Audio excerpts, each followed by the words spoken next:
All right, no long intro today. Let's just get straight into it. This is the Night Flight Show. For those of you who are unfamiliar, this is a show where we just discuss whatever. Doesn't have to be boxing, although it can be. Just a general chit chat, a chin wag, hang out, and chop it up. So, first and foremost, big up Supersized Fries, Dom, Gordon, Dominic, KO Kid, GMS. That's right, real bad man. How you guys feeling? I'm sipping a cup of tea right now. Never had this tea before. I heard it's good for, well, they say that all tea is good for health, right? But this tea is called, is it Rooibos tea? I don't know. Is it Rooibos? How do you pronounce that? Phonetically. Yeah, it's like a Southern African tea. They drink it a lot here. So, that's what it is. Sipping a cup of that. What are you guys up to? Oh, GMS says I'm going to go to Lagos on Saturday, so I'm going to miss the fight. Big up Chris. He says, big up Hatman. Love the night flights. I listen to them on the way to work. Next day on long drive, I've hit the like and I'm off to bed. Hey, much appreciated for hitting the like. That's right, Felix. Shout out to Mark Odell. Yep, let's smash that like button. Shout out to Bexy. We only got 5 likes right now. 22 concurrent viewers. We could smash that like button. It'd be much appreciated. Have I tried Lipton? Oh yeah, I know Lipton tea from long time. Lipton tea is very popular in the Middle East. It's like their tea of preference.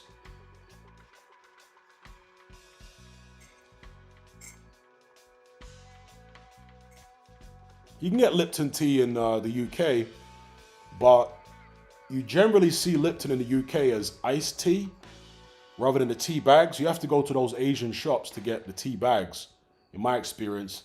I might have seen it once or twice in supermarkets. You know, it comes in a yellow box.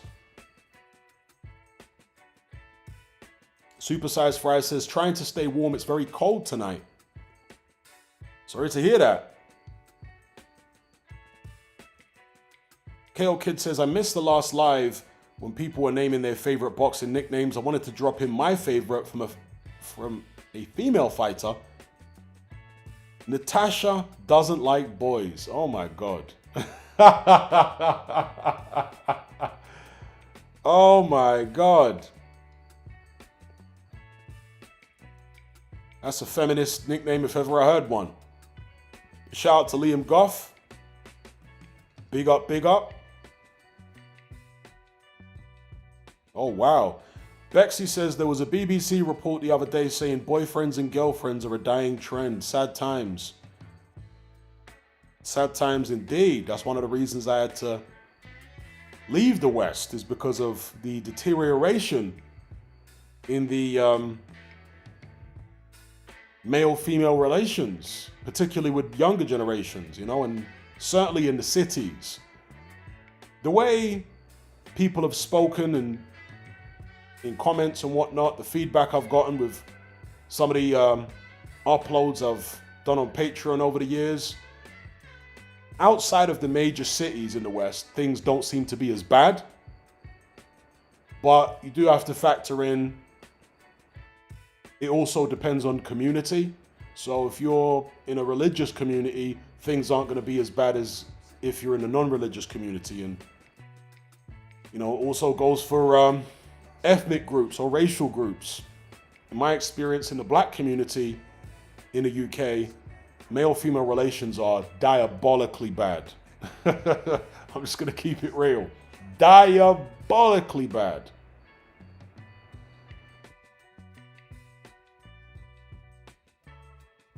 Aldrich says Yard is going to get totally smashed. I want to address this actually. There's a practice which has really been grinding my gears over the past few years. And that is this thing where men, like in London, I don't want to say throughout the UK, I don't know if they're doing it in America as well. I presume they are. I presume that's where this ridiculous trend has come from.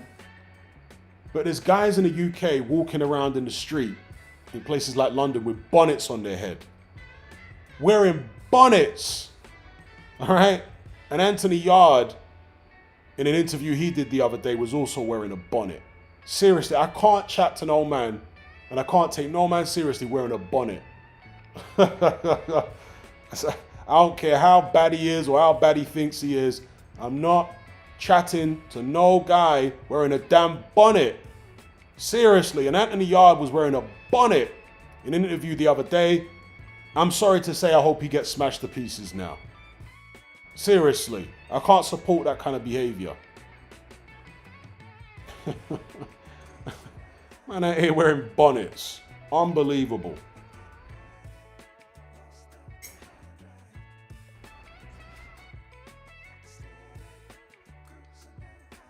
Bonnets and Crocs. I mean, obviously Crocs ain't as bad a sin as bonnets, but the combination together, that's diabolical. a man in a bonnet and Crocs. Unbelievable.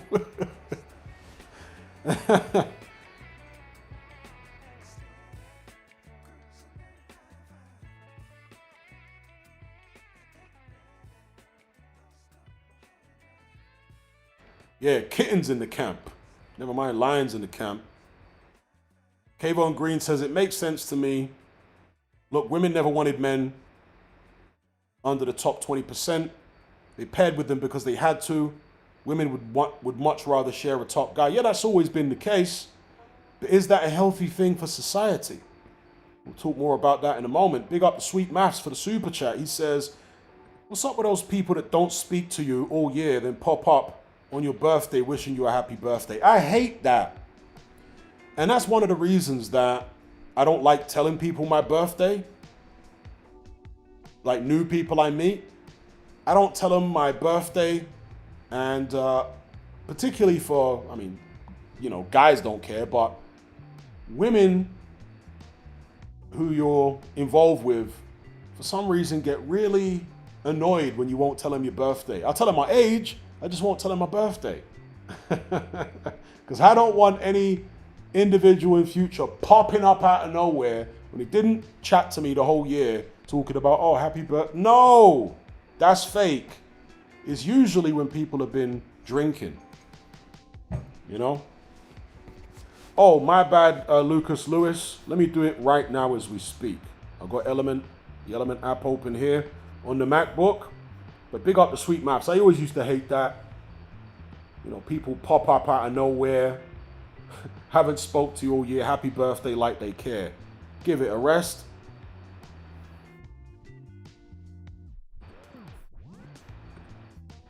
Just gonna get where we at? Patreon open here. I do apologize for that. Gonna add someone to the Element group here. Hold tight.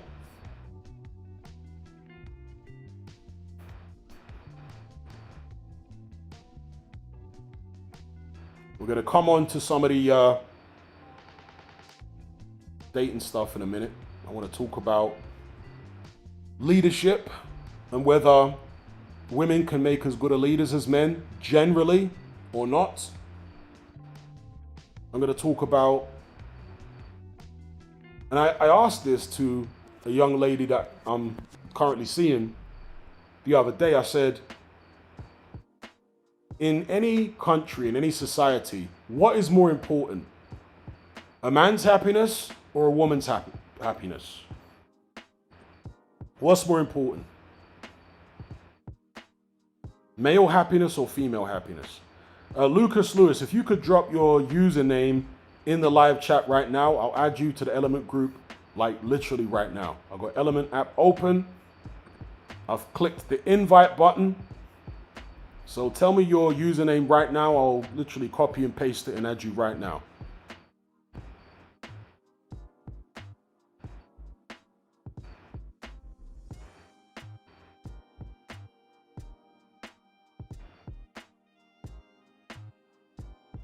Jay Hurst says, oi, Crocs are comfy, but no different to slippers. I've never owned a pair of Crocs. They look crazy to me.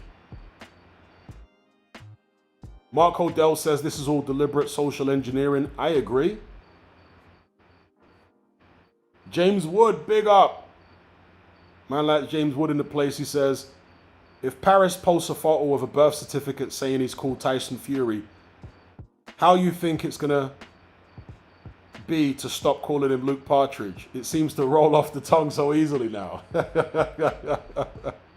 We have to see that birth certificate first. We'll cross that bridge when we come to it. But yeah, it does roll off the tongue.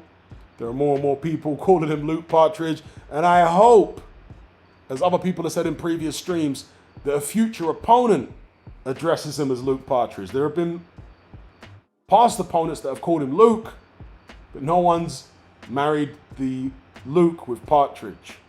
That'll be a watershed moment. Big up AAA. What's up, what's up? Lucas, my bro, if you can drop your Element username in the live chat, I will add you right now. I have the Element app open as we speak. So if you're listening, please drop that username in the live chat. I'll add you right now. What's up, Sports Fan 1? What's up, Rich Franklin? Tony S.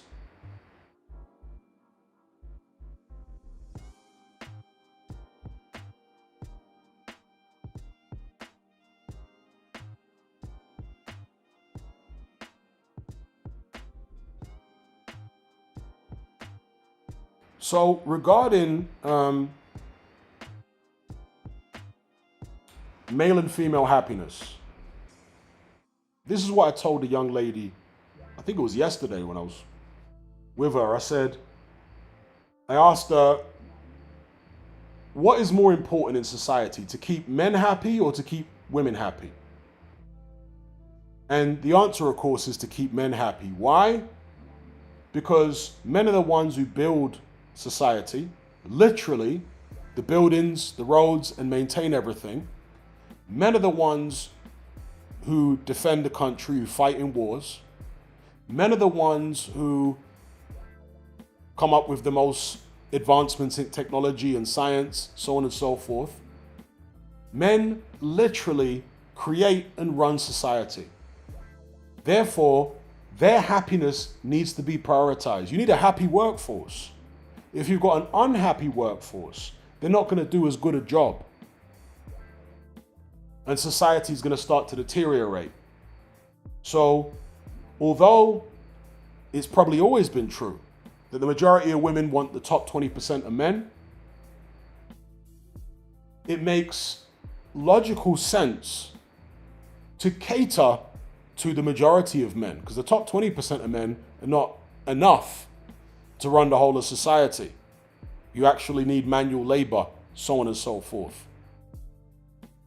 So male happiness needs to be prioritized. If you look at most successful societies, that's exactly what they've done. Not that they live in some oppressive, anti-female regime. They just put a slightly higher prioritization on male happiness than female happiness. If you look at the societies that have risen from, let's say, the ashes in a very short space of time, it's under patriarchy. I challenge anyone to show me where a major society has risen quickly under a matriarchy. I'm personally not aware of it. It's always in a patriarchy where that happens. If you prioritize male happiness, not just for the top 20% of guys, that's no good. You've got to prioritize for the majority. You've got to put measures in place, right, to keep men happy. And then your society stands a better chance. It doesn't mean, obviously there are many other factors that play into a successful society. It's not just keeping the men happy. It's a lot more complicated than that. But that's one, in my opinion, important element.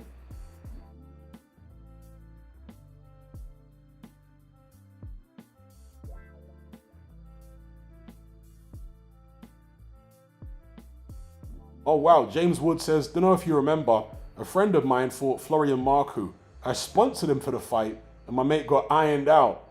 My mate is originally from Zambia, one of the nicest kids you'll ever meet. Oh, damn. Zambia's not known for its fighters, to be fair.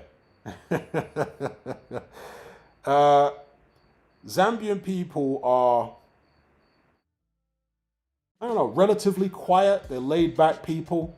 They're nothing like Nigerians, for example. Very, very different to Nigerians. Far more laid back and quiet. And as I said before, they're really short here. I feel like Shaquille O'Neal walking around. The people are so short, particularly the men. Like in Zambia, the height disparity between men and women is much smaller than it is in the West. So I think in Britain, the average height for a man is 5'10", and the average height for a woman is about 5'4". So there's like a 6-inch height disparity between the average man and the average woman. In Zambia, the average height for a man is 5'6", and the average height for a woman, I think, is 5'3". So there's only a 3-inch height disparity. So the women you see here don't look particularly short compared to Western women, but the men are all midgets, bro. It's wild. It is wild, bro. You walk around in town, in the shopping malls, the Zambian men are so short. It is crazy. And they have this weird thing where they talk really quietly. So you'll go to like a shop, or I went to the cinema the other day to watch Predator Badlands, and the guy behind the counter, I went there to, to buy drinks and popcorn and stuff, and the guy was like whispering at me. I'm like, bro, I can't hear what you're saying. There's like music playing in here and stuff. Speak up, can't hear you. So there are funny little cultural things in each country that you go to. Big up Matt for the super chat. He says, T.O. versus Shakur is not ever happening. It's BS, boys. I hope you're wrong. I hope you're wrong. Because I'd really like to see that fight. If it doesn't happen, and maybe I'm jumping to conclusions here, but I suspect if it doesn't happen, it's because of T.O. Because T.O.'s got this history of being a diva. Shakur Stevenson doesn't make enough money. He's not a big enough star to be a diva. So I think Shakur is more interested and serious about the fight than Teofimo Lopez. I hope Lopez does take it, because it's a fight I'd like to see.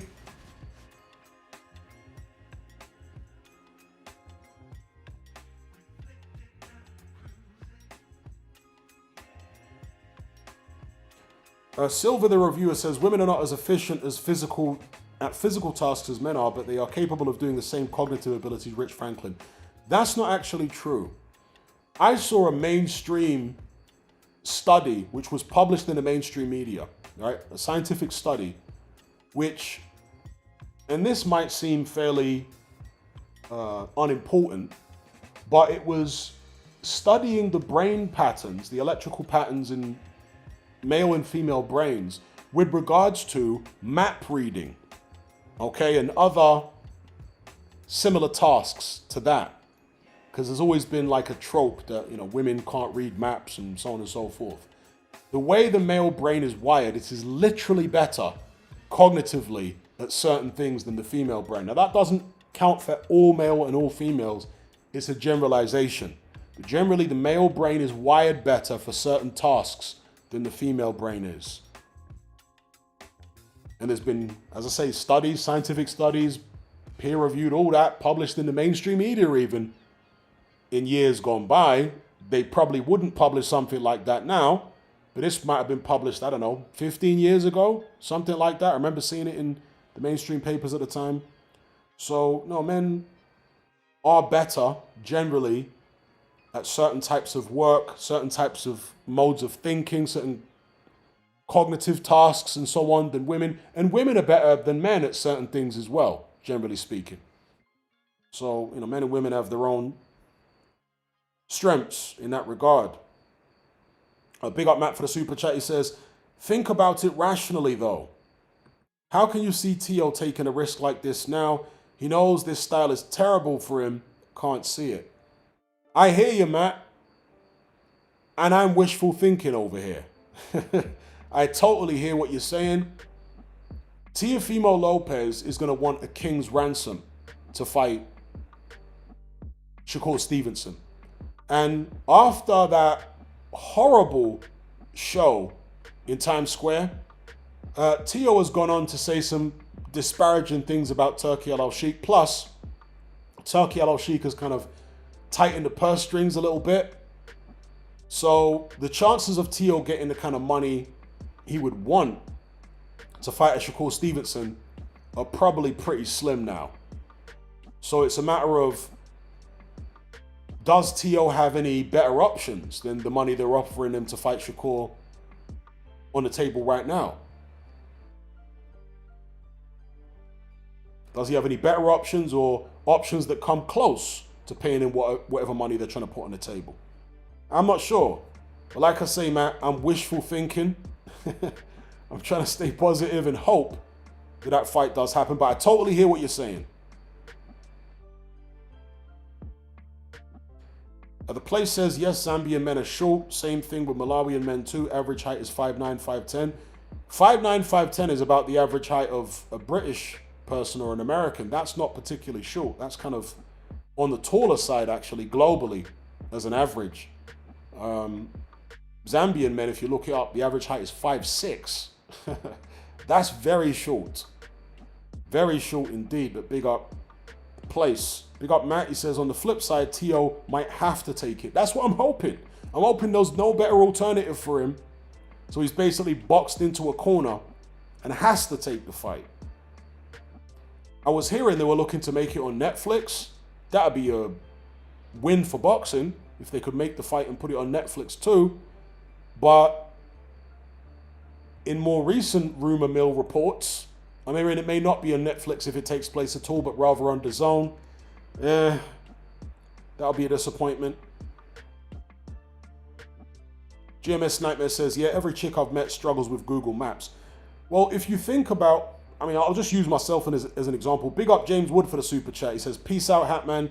Gonna have 20 carlings and order some doner meat. The finest northern cuisine will catch up this week. Big up James Wood.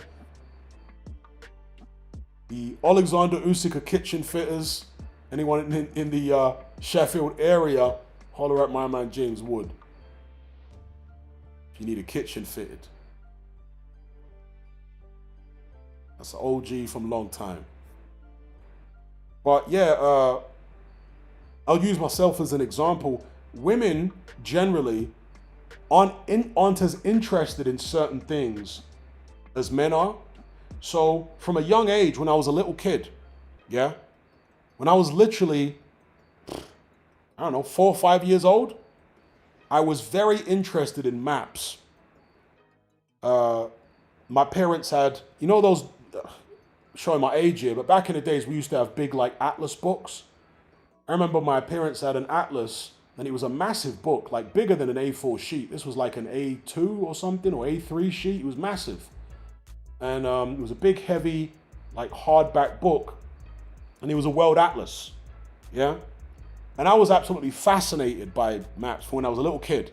I used to scroll through and look at the map and where are we, and, you know, looking at all the other countries and interested in the topography and all that type of stuff from when I was a little boy. Little girls generally are not interested in that kind of thing. But I always loved atlases and maps and stuff like that. Naturally, I just gravitated towards it. And as I say, that's one of the differences between men and women, or males and females. Men take an interest, or males take an interest in different kind of things than females do. And that helps you to become more proficient in certain areas, you know? Big up Matt for the super chat. He says, my gripe with Turkey and Riyadh that people never respect is they actually created an environment where the fights require him, or we get Queensberry trash undercards with who versus who not good. But that was the case before he got involved, you know? So basically, we're back to square one. You know, we're back to square one because he's tightening the purse strings. He's not willing to pay the kind of crazy purses that he was before. But for a while, we were getting all the fights we wanted because he was just paying crazy purses. Yeah? We never would have got Usyk versus Luke Partridge if it weren't for Turkey. We never would have got maybe Beterbiev Bivol, and many other fights if it weren't for Turkey getting involved. And the other random fights, not just the top unifications and whatnot, but even like major contenders fighting each other. Would we have got Dubois versus Hrgovic? You know, like random fights like that, we may not have gotten if it weren't for Turkey's involvement. And of course, the super cards that he's put on that were stacked from top to bottom. Not getting them anymore, but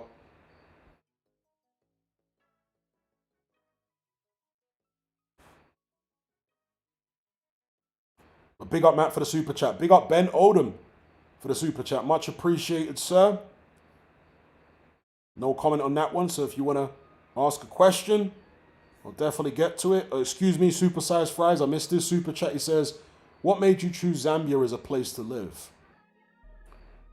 I weighed up many different African... I made my mind up I wanted to move to Africa. And I weighed up many different African countries. They got their pros and cons. And I just arrived at Zambia. You know, it was a organic process, really. I mean, for example, the majority of people who relocate to Africa, I'm guessing, they will go to 3 countries, right? South Africa, Kenya, and Ghana. Those are 2 very popular, or 3, excuse me, very popular countries for people who want to relocate, especially people from the black diaspora. They go Kenya, South Africa, or Ghana. And so what happens is that because so many Westerners, but particularly black Westerners, are going to those countries, they start to impact the local market and even the local culture. And I'm trying to get away from that.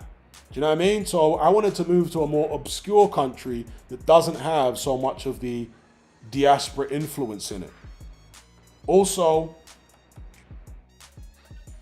I looked at the cost of living.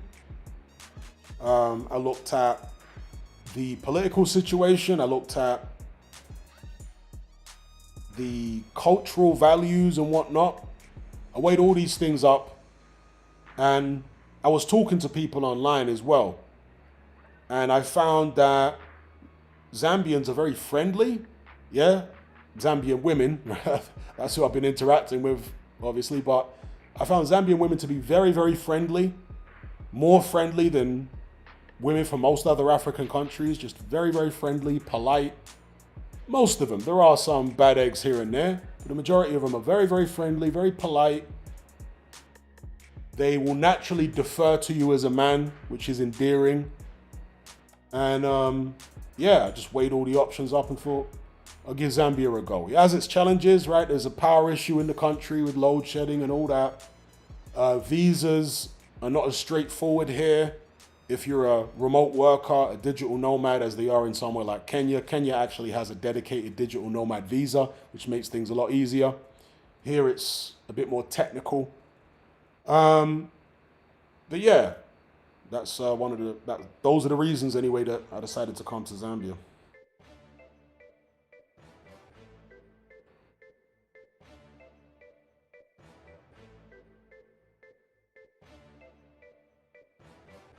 Big up Matt for the super chat. He says the November 22nd, in my opinion, is the last of these super cards.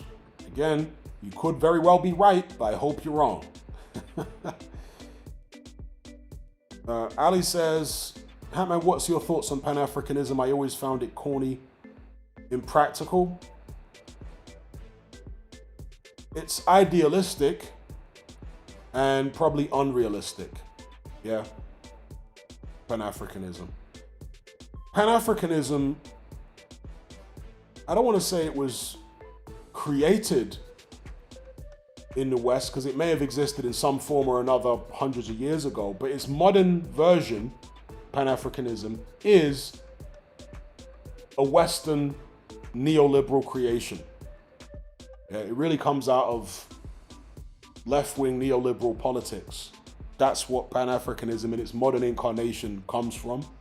And because of that, it doesn't really bear much resemblance or doesn't really have much regard for real African culture. That's why so many Black Americans who come to Africa become disillusioned very quickly, because they've got a totally unrealistic perception of what Africa is and what African people are like.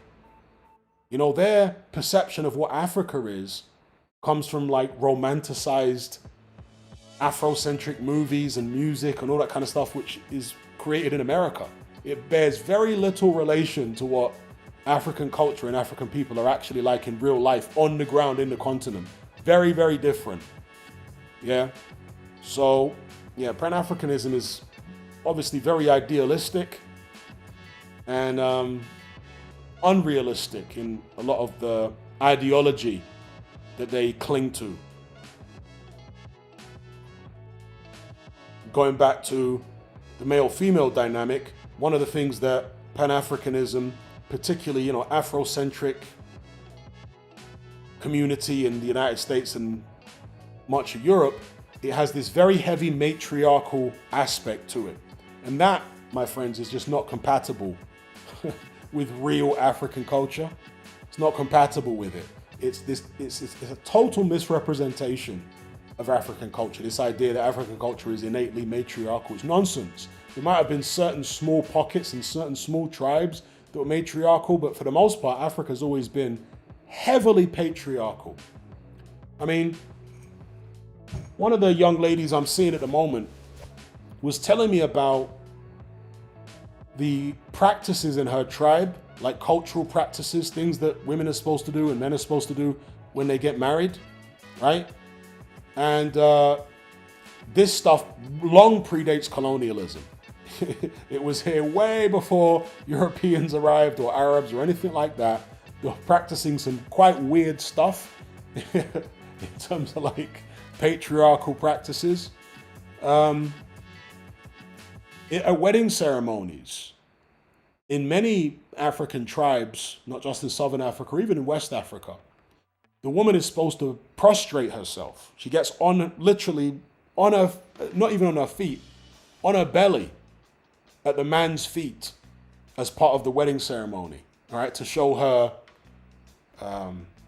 deference. Is that even a word to him? And there are many other things. So, in the whole Pan-African community, they need to get rid of all that silly feminist rubbish that they've been brainwashed with, because that is incompatible with like real African culture. Need to get rid of all that.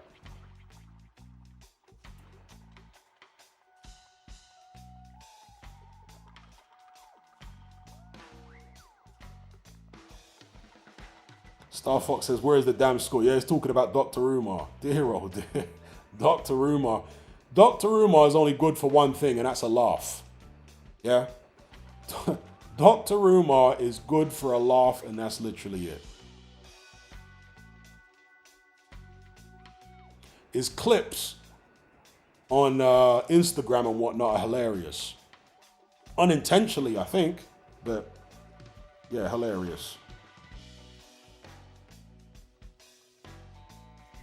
And what do I think of Dr. Umar? Like I said, he's only good for a laugh. I think he's a complete charlatan. Yeah, that's what I think of. I think he's a complete charlatan. I think he's a complete phony. He's a very good orator, Dr. Umar. Very, very good speaker when he's in full flow and he's being serious. But the guy is just all talk. There's no substance there. Yeah, he likes to repeat everything 3 times. I'm really not sure what that's all about. Maybe he learned that in some psychology book. I actually did a video or an upload about Umar Johnson a few weeks back, maybe a couple months ago now on Patreon, where I put forth the hypothesis that he's actually potentially working for the intelligence agencies. I would not at all be surprised if he is, because there are some major red flags that point in that direction, in my opinion, of Umar Johnson.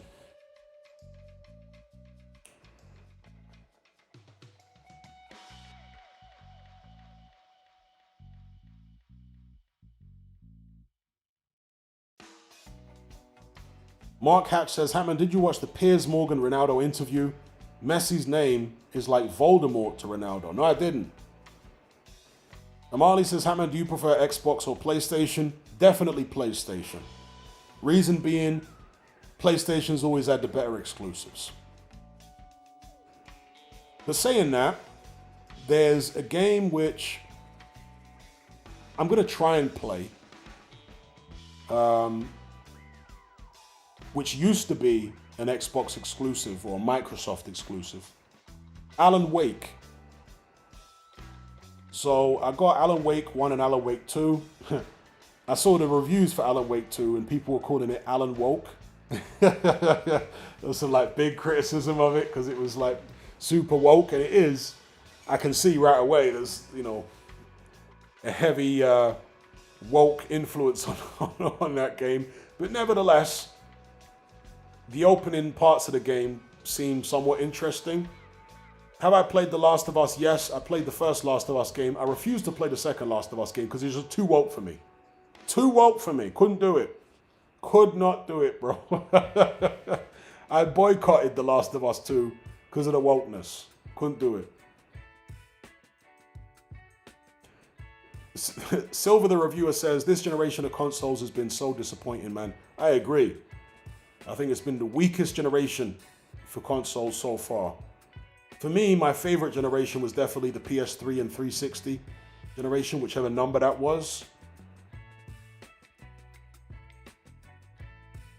Marley says it's too dark. You talking about The Last of Us? I like the first Last of Us game. Outlast, my favorite horror game of all time. I did a walkthrough of Outlast. So any of you guys remember that? That walkthrough is now on my Patreon page. Did a walkthrough of Outlast and the DLC called Whistleblower.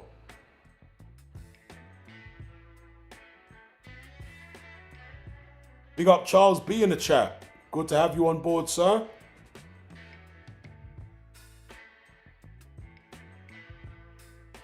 Yeah, I agree with the PlayStation 3 generation was great. They had games like Red Dead Redemption.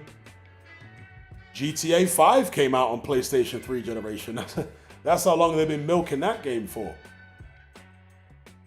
Uncharted 2 and 3. God of War 3. Metal Gear Solid 4.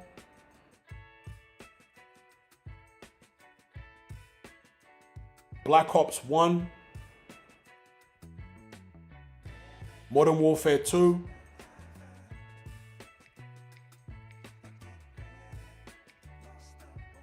Big up Joe. That's right, the great one. Modern Warfare 2. Tony says mine was Super Nintendo, Sega Genesis era. I remember that era too. I did love that generation of gaming, but obviously there was no online gaming back then, or online gaming was very limited if it existed.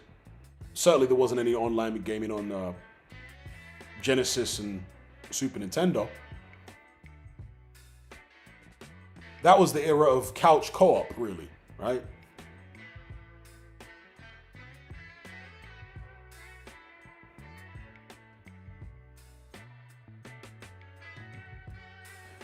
Well, one thing I'll say, Silva, is the current generation, and maybe the generation before, has seen the rise of Souls-like games. Souls-like games were really like a niche for hardcore RPG gaming nerds before, but somehow From Software and other developers that have been inspired by From Software have brought Souls-like games into the mainstream now. So from the perspective of people who are fans of those type of games, this generation might actually be quite strong because they produce loads of Souls-like games. But for me, I'm not hardcore enough to enjoy them kind of games. I did like Bloodborne. I played probably a third of that game, but it was still too stressful for me and too time-consuming to go ahead and complete it. And also, I didn't like the fact that it didn't get a remaster. playing it in 30 frames per second with real bad frame pacing issues just weren't the one for me. So, with the exception of Bloodborne, I never really got into Souls-like games.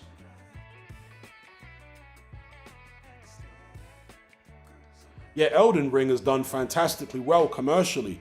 It's a surprise, you know, that such a hardcore kind of game would do that well. AAA says, does Outlast have some occult meaning to it? Well, Outlast is really playing on rumored government programs. You know, it's based on like rumored government programs such as MK Ultra. That's basically what Outlast is all about. It's like, well, MK Ultra wasn't rumored. MK Ultra was real, right?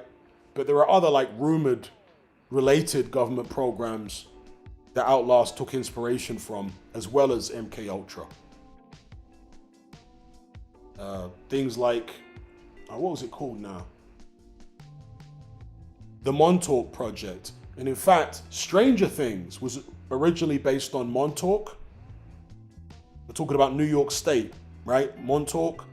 There was like a rumored government operation going on there where they were doing experiments on people, and some of the experiments were in relation to psychic abilities. And so Stranger Things was originally supposed to be, like the town was supposed to originally be called Montauk, and it was based on the whole Montauk thing. For whatever reason, they changed it to Hawkins, but you can see how Hawkins and Montauk sound similar. Right? Hawkins, Montauk.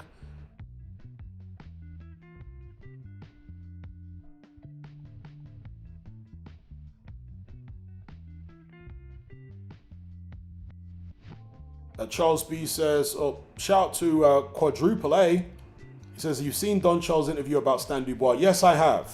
Spoke about that on a previous stream. I've seen that interview, and I was just shaking my head throughout. How can this guy say he was shocked that he got sacked? Like, how could you reach that age? What is Don Charles, 60? And be that naive when he's been in boxing all these years? And he says he was shocked that he got sacked. Like, Stevie Wonder could have seen that coming. Dear, oh dear. And he owes Spencer Fearon an apology, because Spencer Fearon's the one who got him that job in the first place. And then when Spencer told him that he needs to jump before he's pushed, he turned around and called Spencer Fearon the devil. Like, what? Why would he be praying for your downfall when he's the man that got you the job in the first place? So yeah, Don Charles just being Don Charles. Man's a donut. I did see it. Yeah, big up Charles B says, have you seen Armored Core Hatman? It's a From Software game. The lore looks really interesting. I'm not sure if I've seen that, but one thing I did see was a FPS game, which has had some, do you want to call them trailers or tech demo? I'm not sure how to describe them, but there's been footage from an FPS game that looked ridiculously photorealistic. Anyone know the FPS game I'm talking about? It takes place in like, the only map I saw was a very small map where there's like a little courtyard and an abandoned building, and the graphics look ridiculously photorealistic. To the point when I first saw it, I was like, there's no way this is a real game. It looks so real. No, it's not Crysis. No. This is way more recent than Crysis. This is like a game that hasn't come out yet. And it looks so photorealistic. I was like, what? That can't be a real game. The movement and it looked crazy.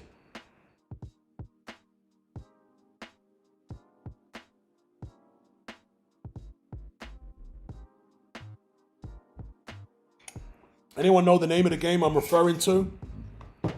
Absolutely insane the most insane graphics I've ever seen on any game. Absolutely nuts.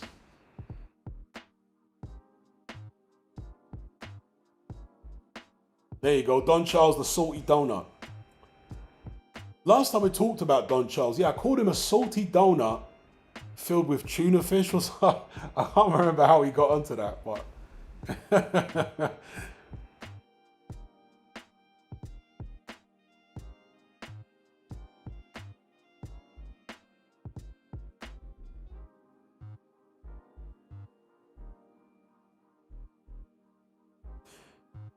So NG says, what do you think about AJ training with Usyk? Seems like AJ is still struggling to learn boxing even after being a 2-time world champ. Yeah, AJ's a weird guy. He seems to have absolutely no faith in his own judgment. After all these years in boxing, he has no faith in his own judgment, and he still defers to everyone else's knowledge. That is deeply concerning. You know what I mean? Very, very concerning. But going to train with Usyk specifically, it seems like a setup to fight Luke Partridge, right? You follow the logic through. Partridge is the guy that, Usyk is the guy that beat Partridge twice. So AJ's probably thinking, well, I need to go and train with them because they got the key to victory.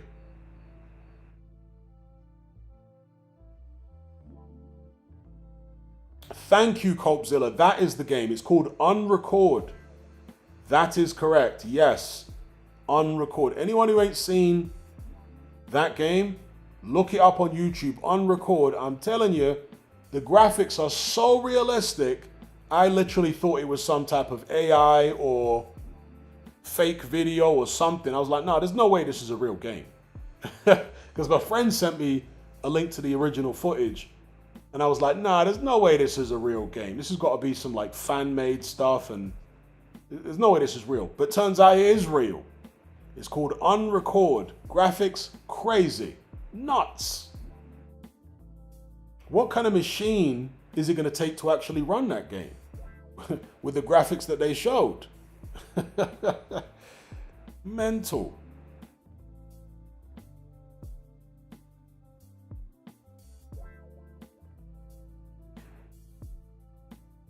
Buenas noches, Danny in the building. What's up, Dan? Oh, it's PC only. That makes sense.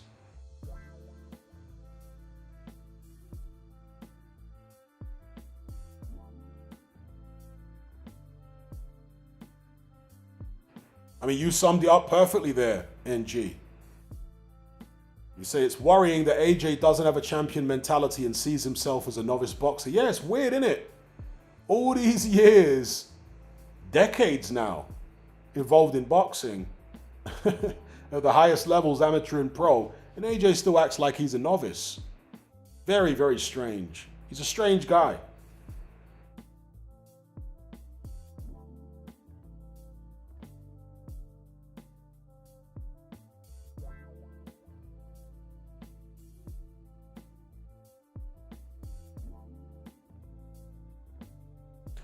Yeah, the most impressive thing for me about Unrecord is the movement. Like, the movement is so realistic. Do you know what I mean? Like, the animations are just ultra real. It's crazy. The lighting, everything. Charles B says, I think the implementation of AI into games will be interesting. We can talk about AI, actually. Because there's a lot of controversy now about AI music. There are apparently, I wasn't aware of this, AI artists on Spotify. What do you guys think of AI artists? Charles B says NPCs with AI dialogue. Yeah, that'll be a very interesting implementation. A very interesting. NPCs with AI dialogue, very interesting.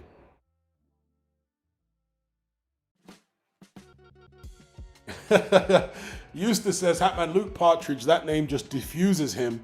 I hope it's his real name.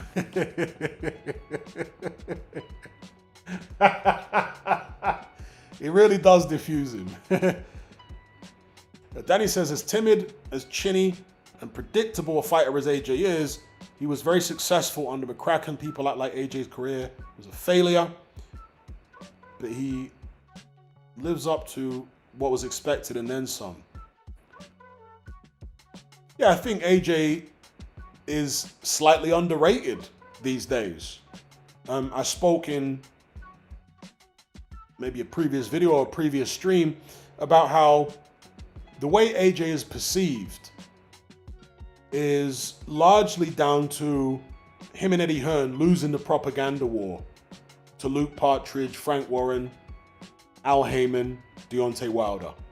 That side of things won the propaganda war. They did.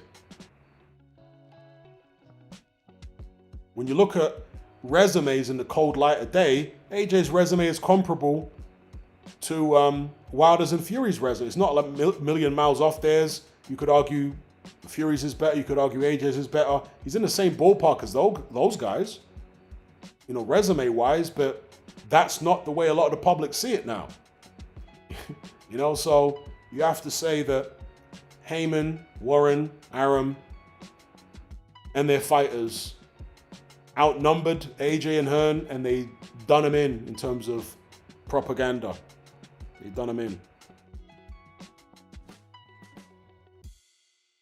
Charles B says there was an AI artist signed to a record label, which is bizarre. Yeah, that really is bizarre. Who's doing the signing?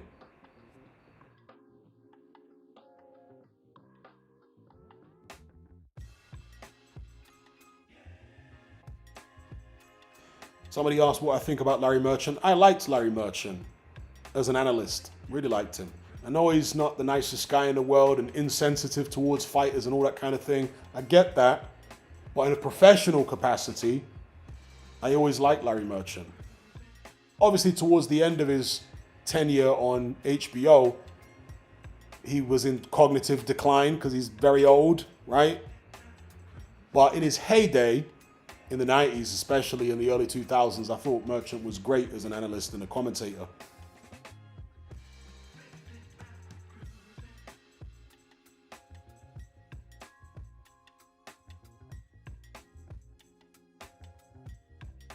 The place says artists and musicians are the first casualties of AI.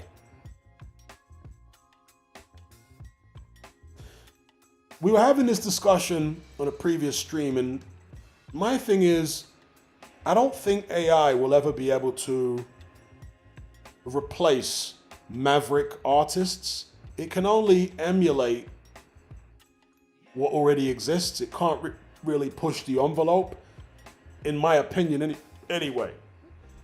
And so that human ability to push the envelope and be creative is always going to trump anything that AI can do.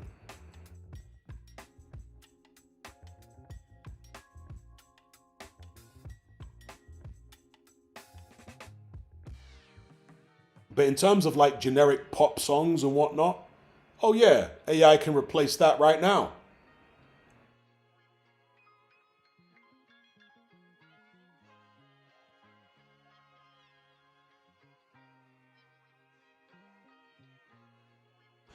Yeah, there was a couple of guys going in on Timbaland in my Element group regarding his AI artist. Shout to Jack Hammer.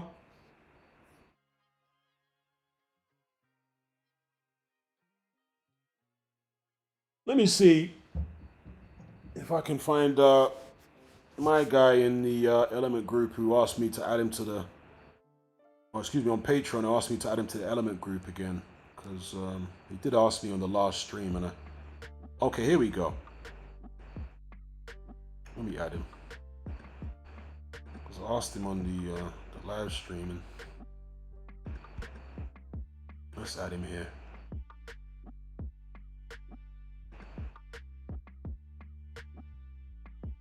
Add him to this room as well. 1 second, folks. Make sure he's definitely in. Invite. All right.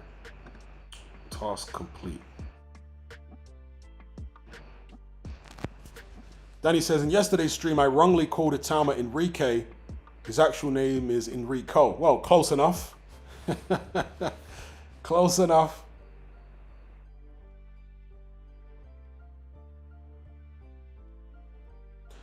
Shout out to Abdi. He says, evening Hatman, just joined. Did you see Eubank Sr. on TalkSport today? Yes, I did. No, I haven't covered it yet today, but I did see you, Eubank Sr. on TalkSport. And, I laughed all the way through. Eubank Sr. talks such a monumental amount of rubbish. But because he's so eccentric and so just weird, it's hilarious. Normally when someone's talking that much rubbish, you want to switch off. But Eubank Sr. is so eccentric and so nuts that it's compelling viewing. It's just hilarious listening to him talk and contradict himself and all the nonsense he comes out with. Absolutely hilarious.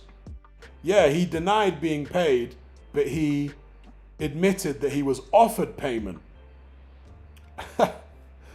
So we know he was offered something like at least 250K to attend that fight. I reckon he took it. That's my opinion.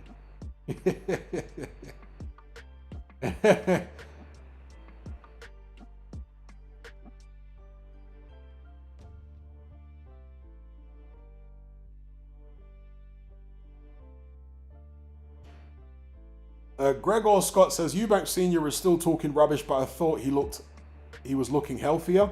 Yeah, he looks like he's gained a bit of weight, doesn't he? I'm not sure if that's a good thing or a bad thing, but he looks like he's gained a bit of weight, and he wasn't quite as eccentric as he's been over the past couple of years. So I guess you mean healthier, not just physically, but mentally too. He was a little bit more together, the way he came across. Not quite as out there. Oh dear.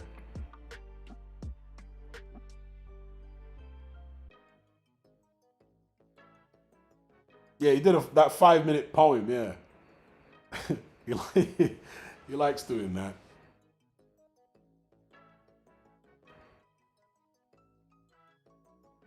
Triple A says James DeGale doing bare knuckle. Wait, he had his bare knuckle a few weeks ago, didn't he? Star Fox says it was probably 249, 500. Yeah, that's maybe his way of denying that he got paid. Did you get paid 250 grand? No, that's totally untrue. Meanwhile, he got paid 249. Allegedly.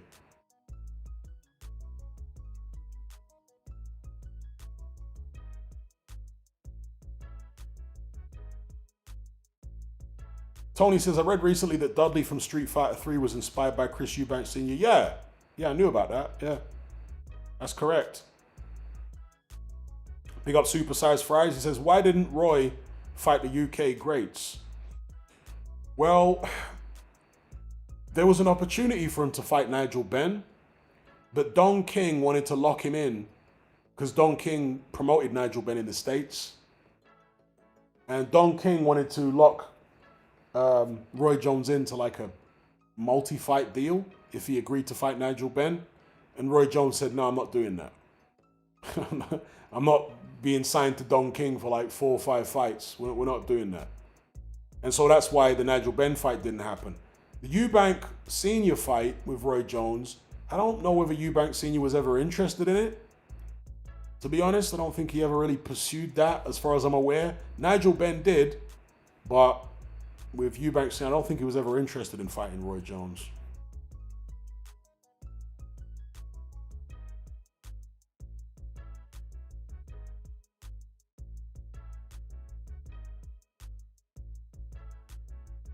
Big up Supersized Fries for the super chat.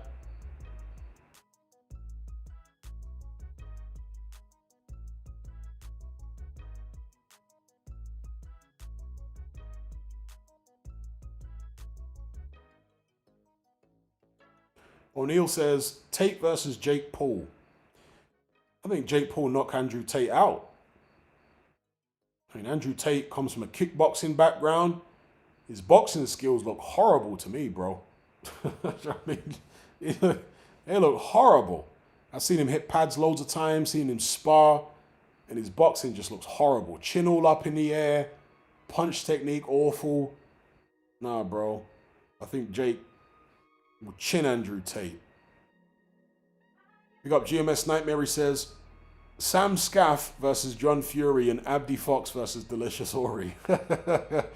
Wow, what an amazing couple of fights, fantasy fights there. Scaff versus John Fury. I'm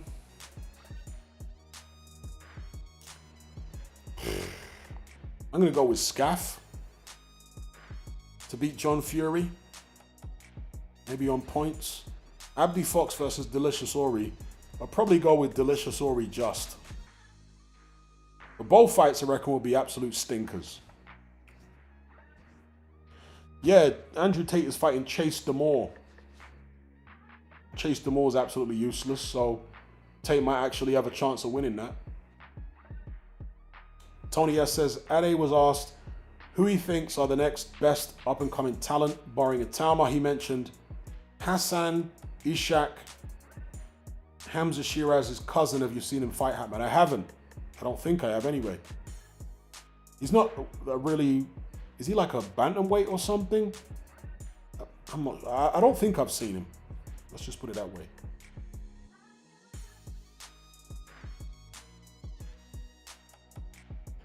Yeah, I've seen a bit of Tate's interview with IFL. Didn't see the whole thing, but I saw, I don't know, 10 minutes of it. He had a bruised eye from sparring.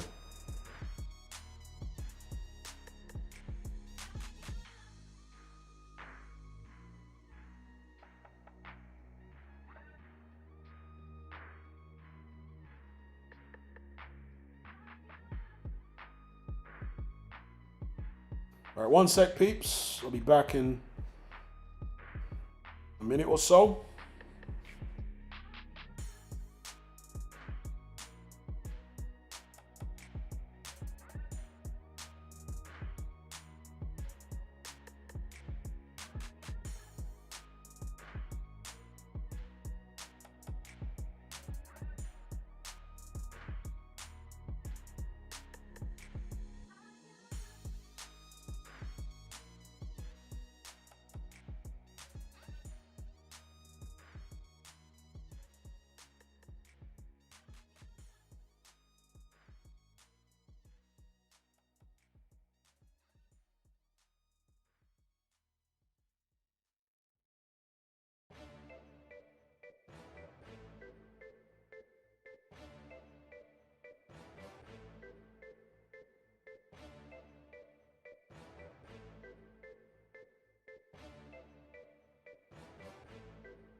All right.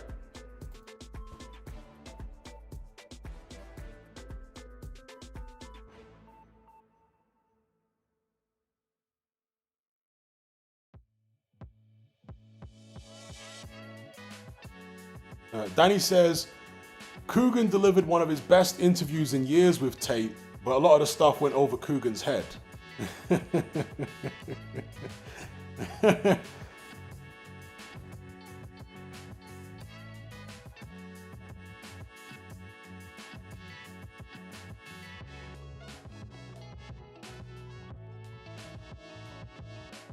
Triple A says, what happened to that Patel boxer? I think he burned all his bridges, didn't he? Insulted everyone and got marginalized.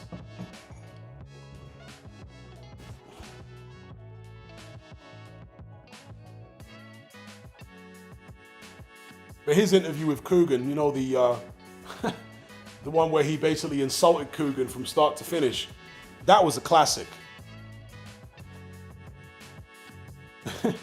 He turned around and told Coogan that he's letting the Asian community down with his looks. I think that was the one which really triggered Coogan when Prince Patel said that he's letting the Asian community down. Yo, Patel killed it in that interview.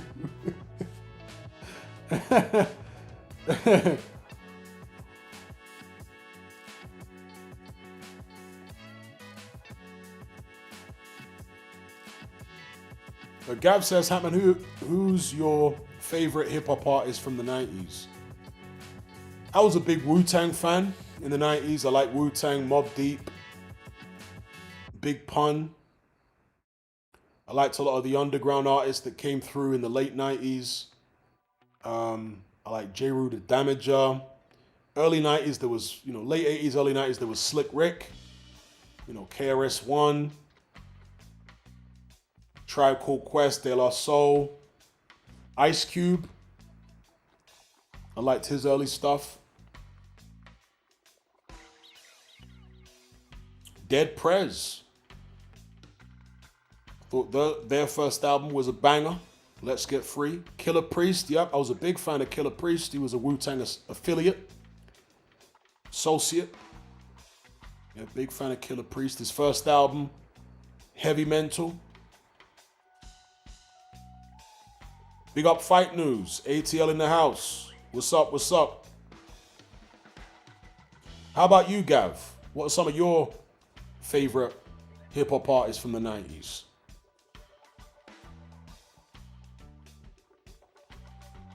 Killer Priest has got a pretty successful podcast now as well. I never realized how prolific Killer Priest was in terms of how many albums he's made. I think the guy's made about 30 albums. I've only listened to one of his albums all the way through. That was the first one, Heavy Mental. I checked his discography earlier on today as it goes. And the guy's released like 20 or 30 albums.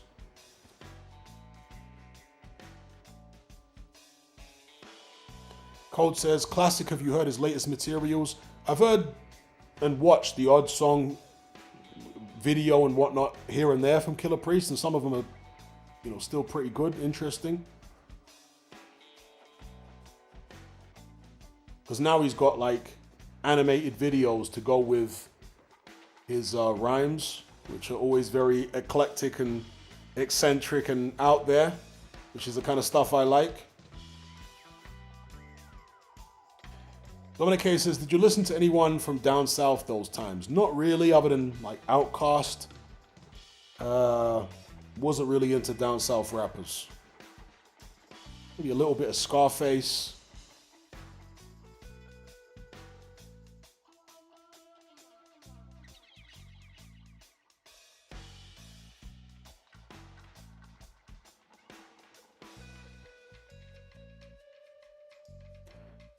Silver the reviewer says, Hatman, is Zambia a good country to travel? Planning on visiting Africa next year? Well, I like it.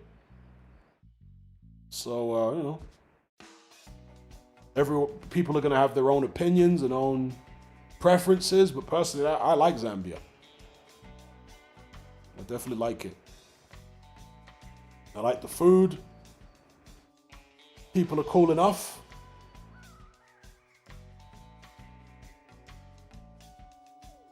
If you're into safaris and stuff like that, there's all that here, You got the Victoria Falls. You can go see elephants and lions and all that kind of thing on safari if you want to.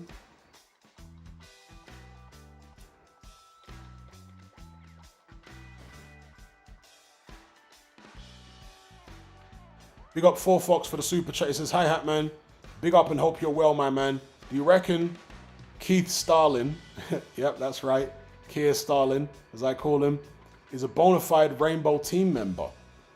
I've never thought about whether he's a Rainbow Team member, but he's definitely a subhuman cretin. That's what I can say for him. Keir Starlin. He's a subhuman cretin. But in terms of the rainbow, I don't know about the rainbow thing. Yeah, I couldn't tell you about that. Maybe there are others who have done more research on Keir Starlin than I have that have some information in that regard. It wouldn't surprise me because a lot of them politicians are into all sorts, right? But yeah, I just know that he's a cretinous individual. Big up 4Fox for the super chat every time. What do you think? Reckon he's batting for the other team? I don't know.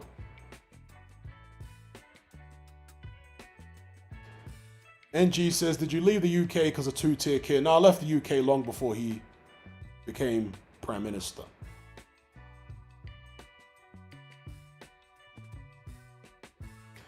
Danny says, do you have any tips for making YouTube vids I'll be posting in 2026? Depends on what kind of YouTube vids you're looking to make. Charles B says, what's the typical cuisine like? So, Zambian food is relatively mild. They're not really big on heavy spices and stuff like that.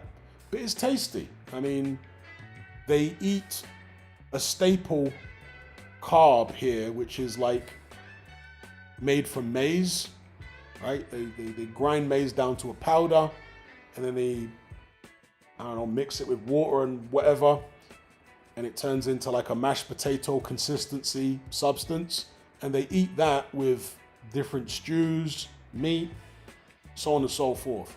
It's quite mild tasting, but nice. It's very similar to Zimbabwean food, but actually, I like it better than Zimbabwean food. I think they add a bit more flavor to it than the Zimbabwean food I'm familiar with, but it's very similar to it. They eat a lot of like Afrikaan sausages. You know, like in South Africa, they eat boerewors and all those like Afrikaan sausages. They do the same here in Zambia. So there's that like kind of Dutch Afrikaans influence to the food as well as the African influence. So yeah, their food is perfectly serviceable. It's nice. I don't think it's too bad at all. And the quality of the food is good. Like the steaks in particular are fantastic in this country. I've literally had the best steaks in my life in Zambia. I'm very, very impressed by the beef quality in this country. I don't know what kind of breed of cows they're using or they have here or what, but the quality of steaks is fantastic.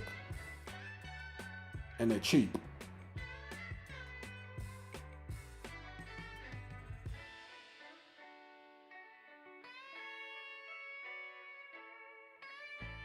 Have I been to Zim yet? Not yet. Bexy says, do the women in Zambia know how to cook? Yes. One of the girls I'm seeing, I mean, her cooking is just fantastic. It is fantastic. It's dangerously good.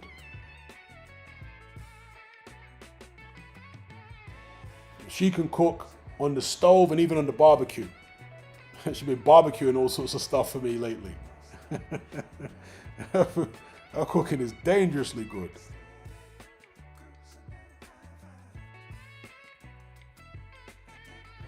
Yep, I've had Nshima. Charles B says, sounds very nice. Is that maize like fufu? Well, fufu is not made from maize, and I don't particularly like fufu. It's bitter. Nshima is a much more palatable taste. Yeah, fufu is really an acquired taste. If you're not used to eating it, you're probably not going to like it. Whereas Nshima is a much more palatable, you know, I can't imagine many people won't like the taste of it because it's relatively tasteless, but you know, it's made from maize. Whereas fufu is like, yeah, I don't like fufu. It's got a weird kind of bitter taste to it.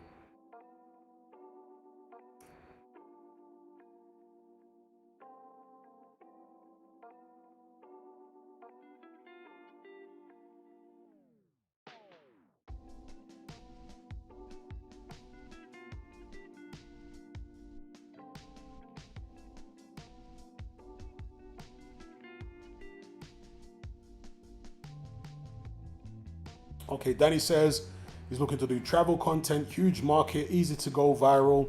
I've got a niche working class northern guy who's fluent in Spanish. I can make it work and break the algorithm. Are you fluent in Spanish? Okay, that's interesting. How did you become fluent in Spanish? I would say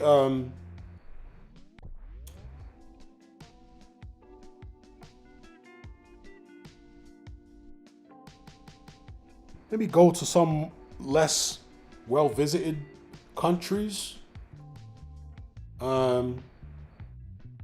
Maybe visit historical sites more, because a lot of the travel people, some of them do go to historical sites. But the majority of them don't. They just focus on hotels and shopping centers and, restaurants and all that. If you do more of a focus on historical sites, that might help you to find a niche.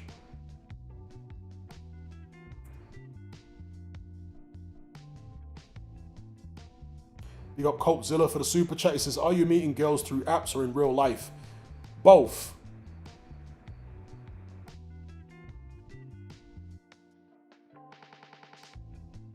Charles B said, yeah, same. I always thought it would have a neutral flavor. Me too. The first time I had fufu, I had a Sierra Leonean girlfriend, and she warned me before I ate it that I wouldn't like it. But I'm not a fussy eater. So I was like, nah, I'm sure I'll be fine with it. I'm sure I'll like it. I should have listened. Because when I tried fufu, I was like, nah, this ain't it. This ain't it. I expected it to have a neutral flavor, just like you, and it don't have a neutral flavor. Whereas in Shima, which is the equivalent in Zambia, which is made out of maize, it does have a neutral flavor. It's not an offensive taste at all. Very neutral, mild flavor. Code says, what apps are popular in Zambia? As in what, dating apps? I think just Tinder. But apps in general, in Africa, people tend to be more on TikTok than they are on Instagram. TikTok is very big in Africa. Instagram, not so much. And you can holler at girls on TikTok. In fact, you'd probably be better off hollering at girls on TikTok rather than Tinder.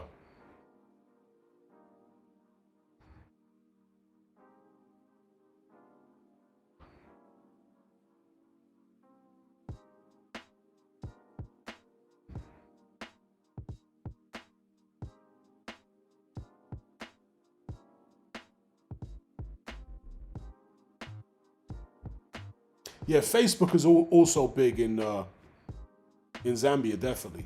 People use Facebook and TikTok as far as social media.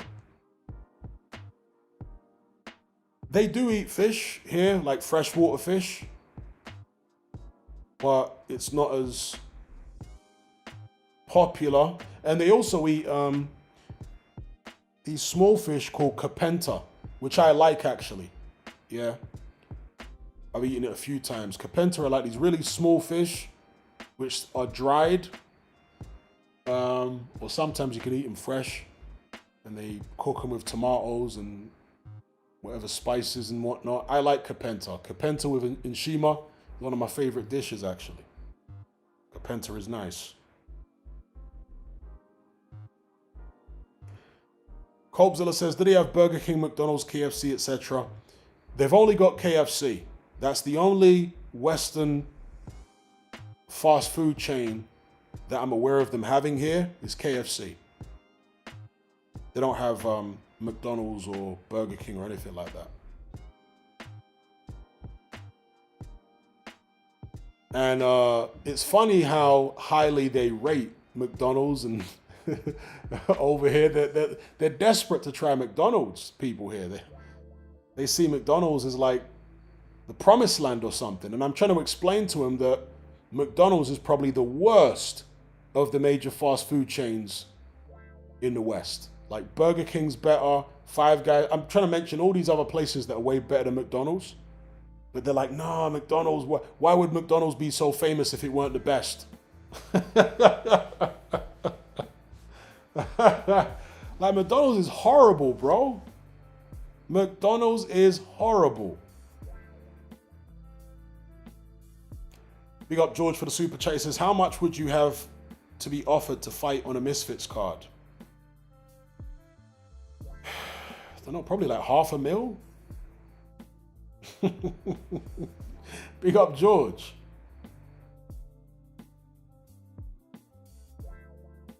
Charles B says, just Googled Zambian cuisine and it says they eat caterpillars. Yeah, that's one of the things they eat. And I flat out told them, don't ever serve me no damn caterpillars. They eat them in Zimbabwe too. I was dating a Zimbabwean girl before I left the UK. And yeah, they ate caterpillars as well. I was like, hell no. Sounds like something Klaus Schwab would try and force on you. I ain't eating no caterpillars. So yeah, it's like a delicacy here. They eat caterpillars. No, thank you. Cobzilla says, do you reckon you could beat Chase Demore right now as you speak, or do you need a camp? I'll give him the courtesy of saying I need a camp, but with a camp, I reckon I'd destroy Chase Demore in, I don't know, inside 3 rounds easily. He's improved a little bit, to be fair, but he's still trash.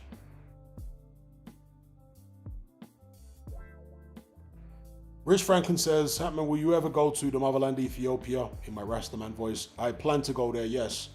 I touched down there, as you can see in the footage. This is me touching down in Addis Ababa. But it was only a layover.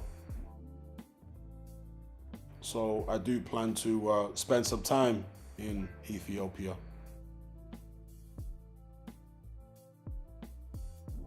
I literally never get McDonald's. I never get it. The only thing that for me is edible in McDonald's is like the fries, maybe the ice cream or whatever, but the burgers are trash. They don't even taste like beef. Like a McDonald's burger doesn't taste like beef, bro. I don't know what it is, but it don't taste like beef. Burger King's way better than McDonald's. Like the burgers, way better.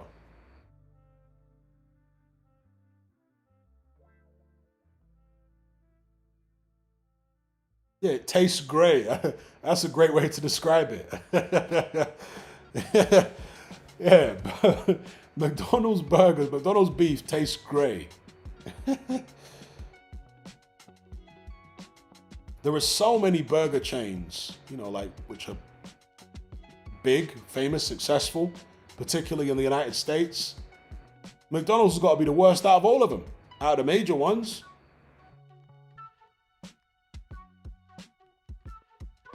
But they were, I guess, trailblazers in terms of like taking American fast food international. And they've retained that same reputation. Do you know what I mean? That they built up in the 70s, 80s, and 90s when they really started going global. So that their brand, the strength of their brand got very strong during those years. And it has declined some, particularly in Western countries, but internationally they've kind of retained that brand that they built up over years. But their food is just way behind, way off the pace now. Yeah, there are so many other like burger and fries joints, chains in America that are way, way better than McDonald's. At one point, McDonald's might have been the market leader in terms of fast food in America, but I'm not talking about sales. I mean, in terms of what they were, the product. But now, like, come on, man. McDonald's is way off. Way, way, way off.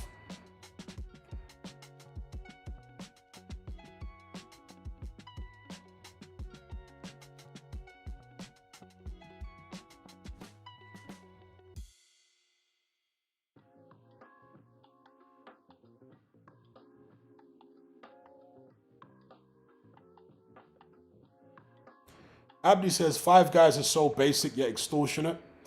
Yeah, it's basic, but they do the basics well. I like Five Guys burgers. You could say they're overpriced, but, you know, It's like the Gordon Ramsay philosophy. Don't put too much on your menu. Keep it small and do the basics well, and people will keep coming back. And that's what Five Guys do. They don't have much on the menu. Their stuff is basic, but they try to do it well.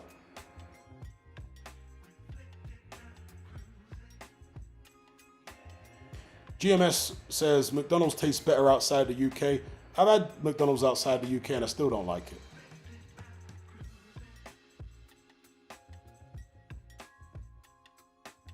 I like the fries, the ice cream, and the milkshake. That's about it. The rest of it tastes horrible. I literally will not go there. Yeah, old school KFC was decent. New KFC, I agree, is dead.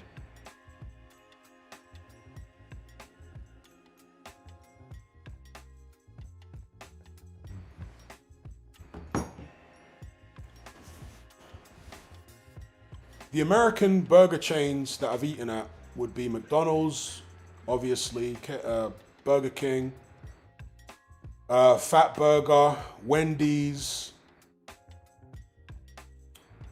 Fuddruckers. Any of you guys had Fuddruckers? I've had their burgers. Dairy Queen.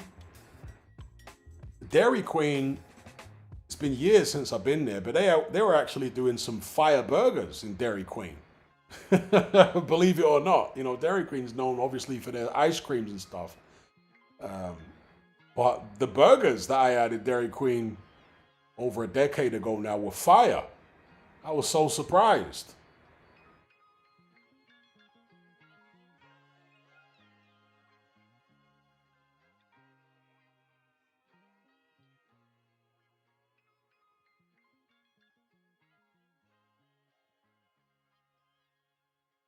Telstar says, was Morley's a thing in South London around the 90s? It's still a thing in South London now.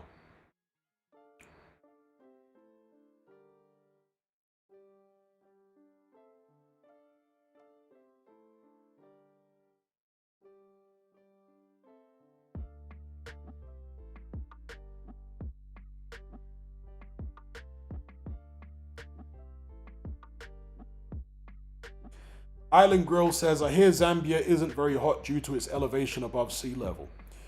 Zambia has a very pleasant climate.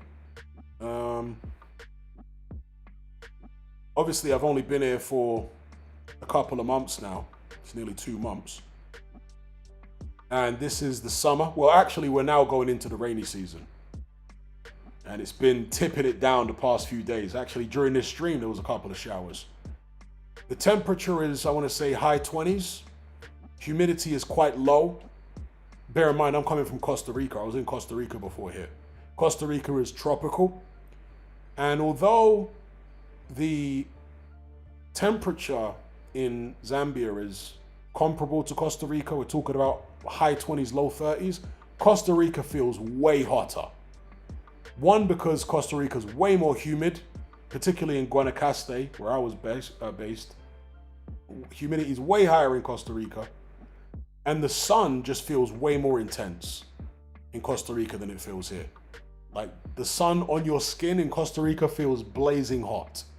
Somehow here in Zambia, even on a clear day, middle of summer, the sun on your skin doesn't feel as hot as it does in Costa Rica.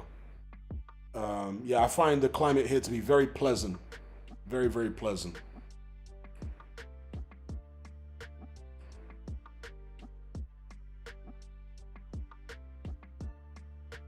Indeed, yes, Danny. In Costa Rica, I was at sea level. Here, Lusaka is at something of an altitude.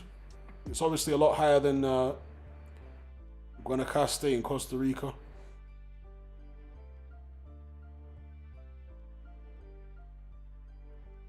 Matt says, I went to Africa and almost melted. Which part of Africa? Africa's an enormous continent.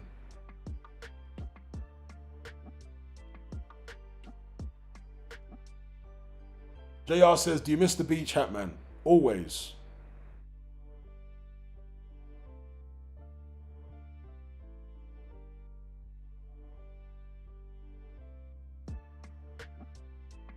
Well, I prefer Zambian women over Costa Rican women, but that's, personal preference. There's nothing wrong with Costa Rican women. I just prefer Zambian women.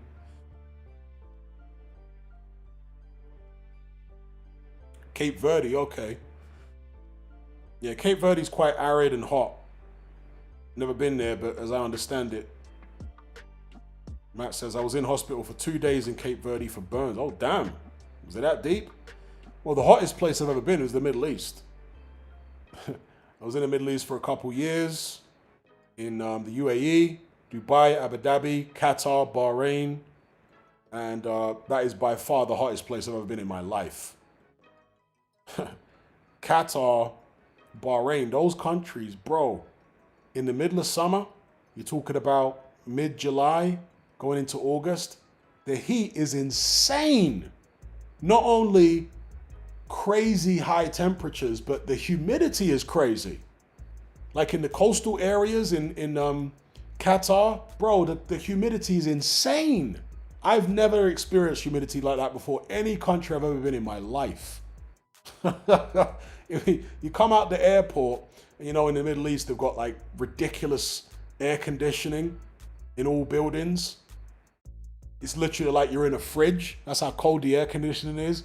So you come out of the airport and you're hit by like a wall of humidity when them electric doors open and you step out the airport. And it's like trying to breathe in soup. That's how humid it is. Unbelievable.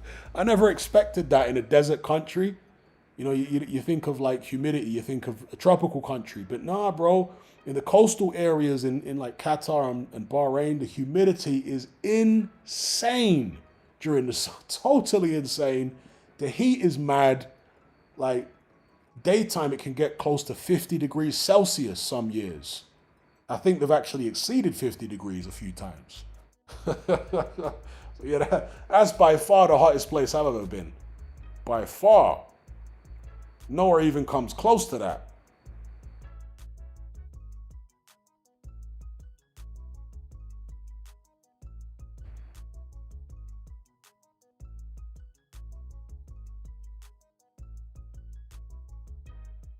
Then he says the Iberian Peninsula gets very hot. In Seville, it gets to 50 degrees at times.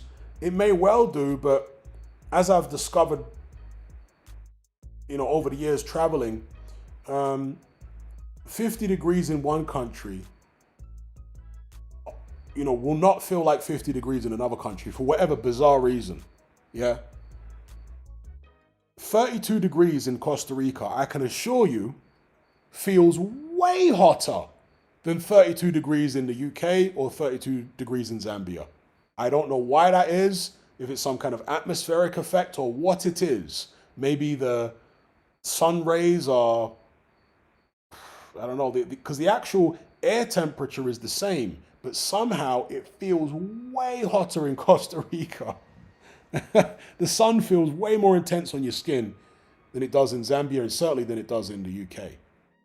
And I'm sure it's the same when it comes to 50 degrees in some countries is going to feel a lot hotter than 50 degrees in other countries. I can tell you 50 degrees in the Middle East is nuts, bro.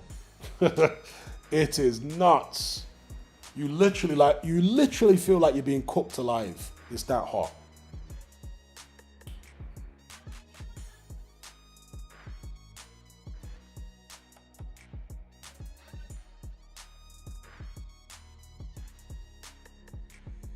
Yeah, Ali says, Qatar is mad.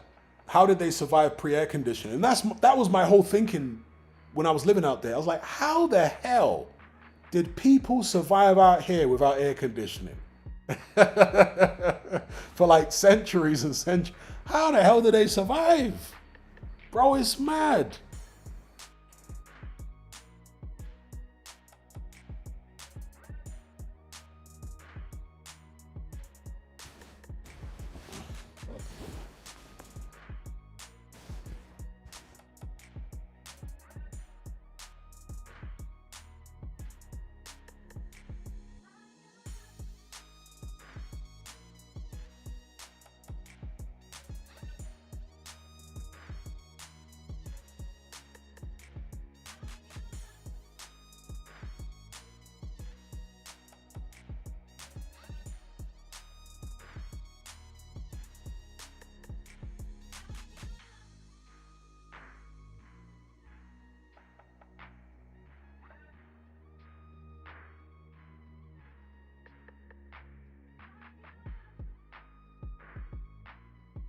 Yeah, I've traveled quite a bit, and there's still more places to go.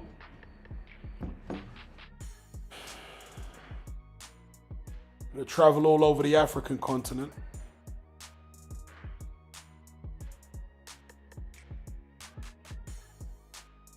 And I want to hit up certain parts of Asia as well. The Philippines is definitely on the list.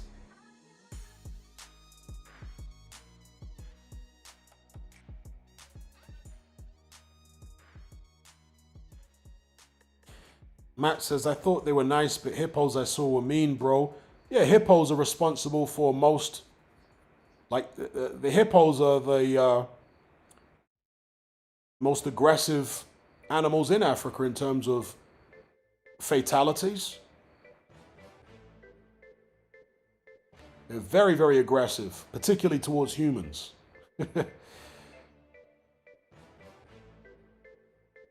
So, yeah, you don't want to be around them hippos, bro. I think people get it twisted because there are so many, like, cartoon versions of hippos and stuff like that. People end up, and the way they don't look particularly fearsome. You know what I mean? But yeah, they're mad aggressive and they kill a lot of people.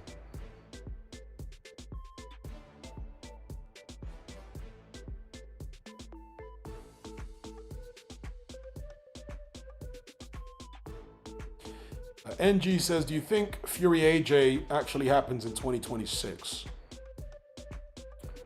It's really hard to know with Luke Partridge. I'm going to take a wild guess and say, yes, it happens. Anthony Joshua versus Luke Partridge, summer 2026. Matt says, I actually think Luke Partridge might be done this time. For real? I think he's got more left than AJ. Then he says, Fury will 100% fight in 2026.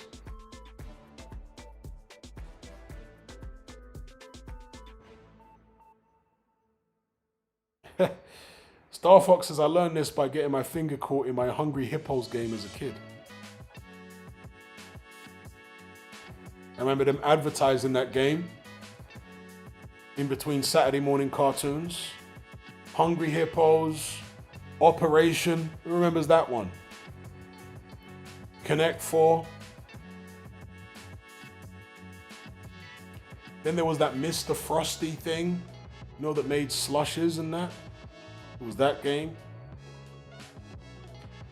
There was Guess Who?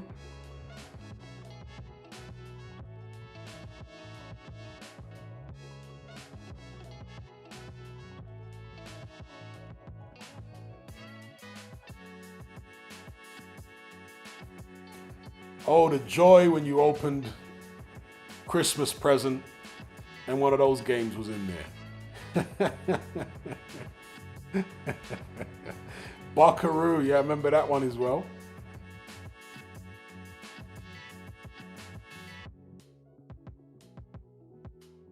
Matt says Tyson Fury has made over 400 million euros, I think. He's good, my man. Oh, he's made a lot of money. BG says, remember Operation Advert? Yup. Remember that?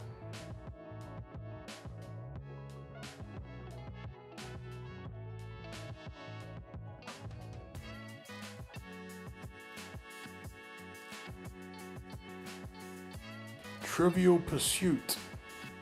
I don't think I ever played that game. I remember my parents playing it. I don't think I ever played it.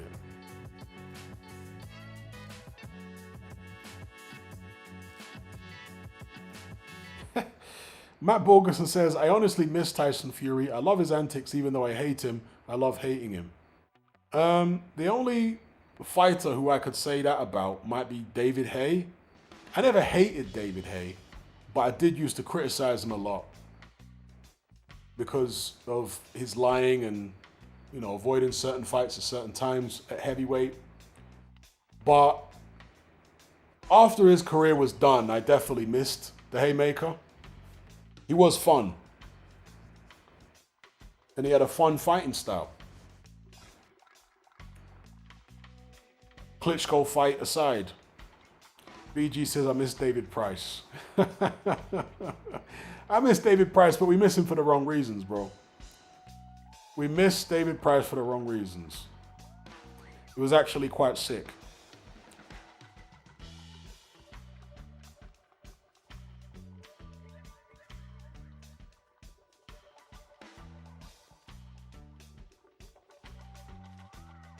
Matt says, you cannot deny we haven't had a charismatic personality like Fury since Ali. I totally disagree. Fury was charismatic for about 5 minutes. After that, he just became awful. Awful. You know, the pre-Klitschko Fury was quite interesting and charismatic and funny. But ever since his comeback, he's just been awful, bro. Awful.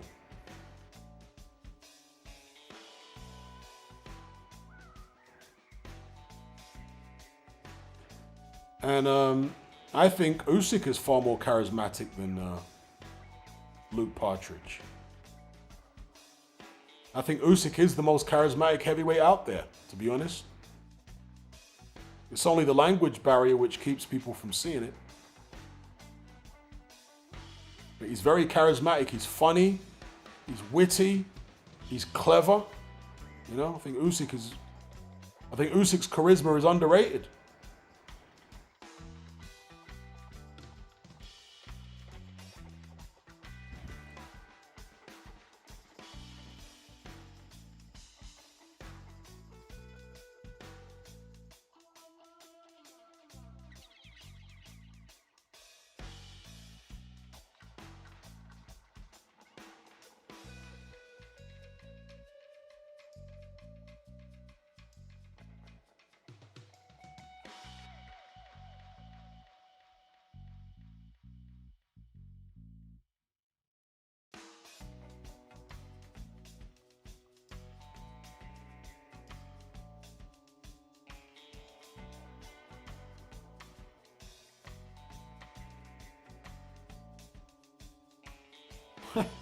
JR says Dubois versus Joyce was full of charisma.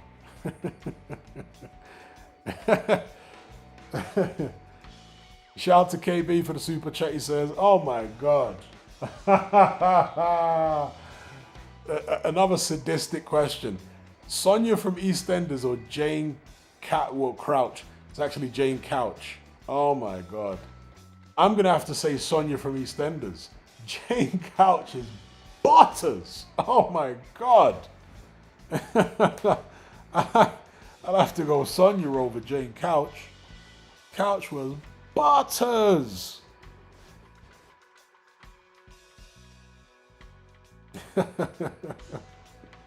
Shout out to Matt for the super chat. He says, Tony Bellew even likes Usyk and the dude hates everyone. That's true. Yeah, Usyk, very, very charismatic in my opinion.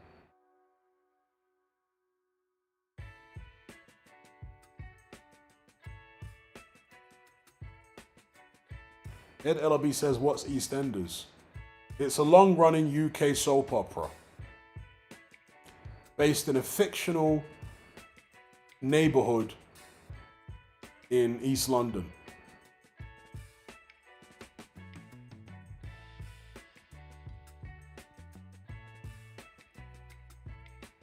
Alexander says, do you think Pinkland Thomas was one of the most underrated 80s heavyweights? I saw a clip of Angelo Dundee talking about how skilled he was. Not really. He was one of the many UK heavyweights that had a serious substance abuse problem. With him, it was heroin. Can you imagine? This guy was fighting top 10 and world level fights while he was addicted to skag. That's crazy, right? He was in rehab several times. You just don't get that these days. Like top level pro boxers being addicted to skag. It's mad. The 80s was a wild time.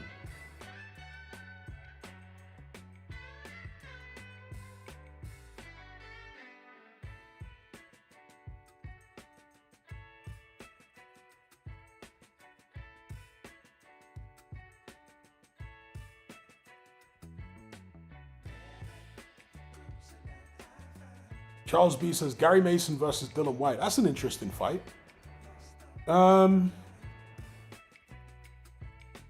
That's a very interesting fight. Gary Mason had a great chin. Slow as molasses, but he could punch. That's a really interesting fight, you know. I would edge towards Dylan White. It would either be Dylan White on points or Mason by KO. I'd edge towards the Dylan White points victory. Because Gary Mason had a real good chin. R.I.P. the big man Gary Mason. He never made no money out of boxing. He ended up working security. And he passed away many years ago. After riding his bicycle to work, he was hit by a car or a van or something. And that was all she wrote. He was a good pundit as well, Gary Mason. Very likable guy. Shout out to Matt for the super chat. He says, would you rather watch Tilda Swinton and Whoopi Goldberg go at it and get paid, or Madonna post-plastic surgery make out with Oprah Winfrey? Oh my God.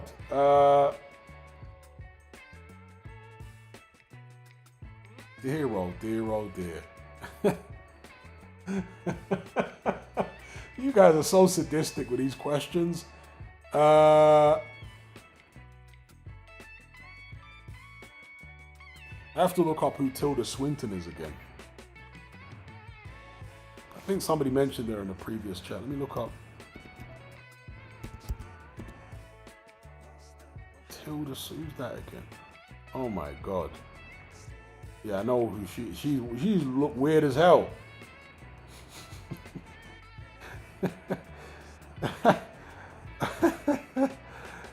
She looks weird as hell.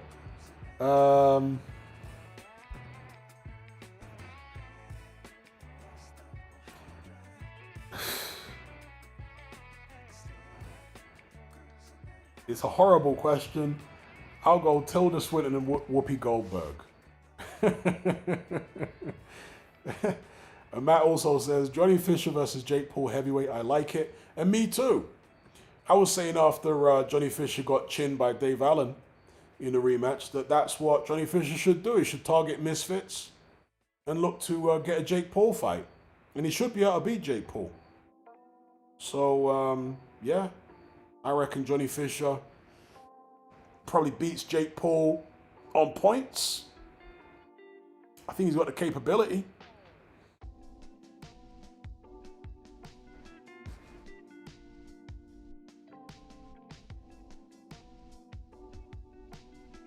Matt Borgerson says, even Tommy Fury would be good for Bosch. I agree with that too. We got KB, he says, why did Madonna adopt React-Paw? God only knows. I mean, it would make more sense why Madonna's interested in React-Paw than why React-Paw's interested in Madonna. Yeah? Old women, old decrepit women do go after young men. Yeah? I mean, you look at Gambia, for example, talking about Africa. Gambia has long been a destination for middle-aged women from the West, right? Divorcees and stuff like that, who go to Gambia and get their back blown out by, 25-year-old dudes who don't have any money, right? So they're basically working as like gigolos for old Western women. Gambia's been known for that for years because they talk about sex tourism and they always associate it with men involving themselves in sex tourism, but women do it too. Yeah? These old divorcees in their 50s, 60s and stuff like that, they go to places like Gambia and get their back blown out by 25-year-olds. So Madonna being interested in React-Paw, you can see it, right? Why would React-Paw be interested in Madonna? That's really weird. You know what I mean? It's not like React-Paw needs money. Yeah, I don't think he's rich, but he's doing better than most people, isn't he? He's making 6 figures a year and all that or more. So why the hell would he be hooking up with some decrepit old mummy like Madonna? What on earth is going on there? All I can tell you is, man's a weirdo. Man is a proper weirdo. We got Matt for the super chat. He says, React does have the body of a Greek god, though. Again, you can understand why Madonna or any old woman might fancy a toy boy. But why would a guy like React who's a professional boxer, yeah, again, he's making 6 figures a year, why would he want to hook up with a living corpse?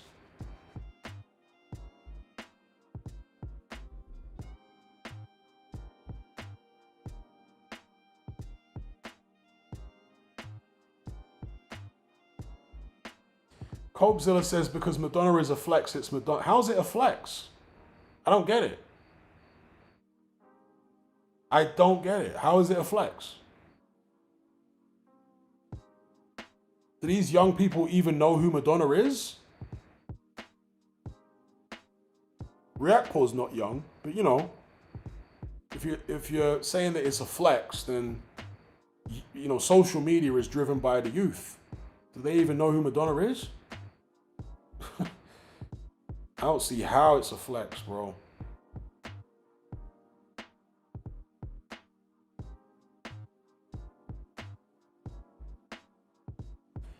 Yeah, React is at least in his mid-30s.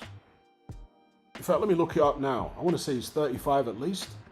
He's older than Lawrence Okolie.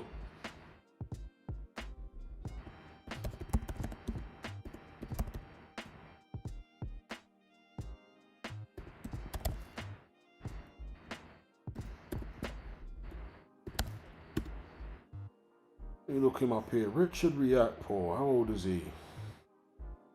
Yeah, he's 35. Riakpo's 35 years of age.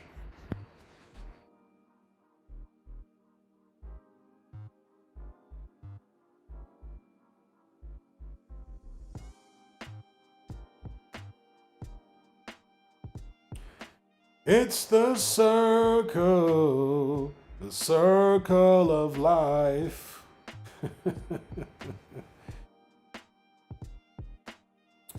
Charles B says, prime Debbie Harry or prime Robin Givens? Both of them are quite pretty, but I don't really like their bodies. They don't have the curves that I like. But both of them kind of had pretty faces, didn't they? Debbie Harry in her prime was pretty, and Robin Givens was pretty. But Robin Givens had like more of a muscular body. Like she was skinny, but she had like muscle definition in her body, which I really don't like. I don't like a woman to have like abs, and I'm really not into that. Shout out to Matt for the super chat. He says her albums are older than React. Disgusting.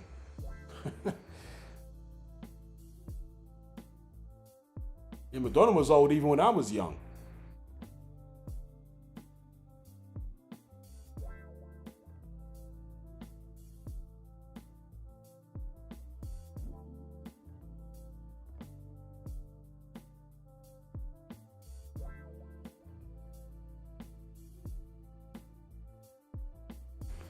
Yeah, React got stabbed. I think it was on Aylesbury Estate.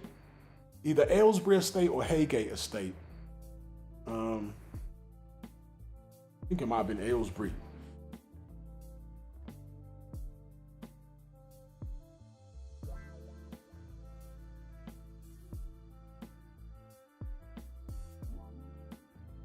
Oh wow, Debbie Harry is 80 now.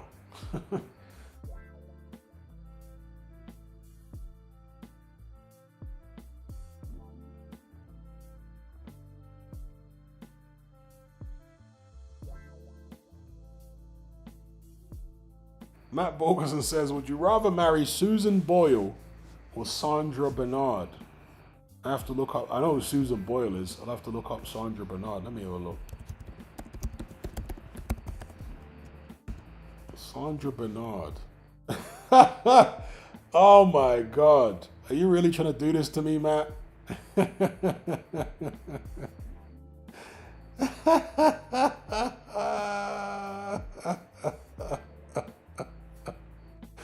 I can't. No, I can't do either.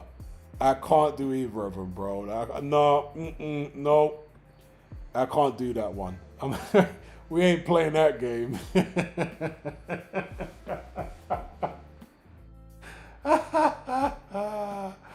Susan Boy, nah, we're not doing that one, bro. Big up for the super chat, but I'm pleading the fifth on that one. Nah, we ain't doing that.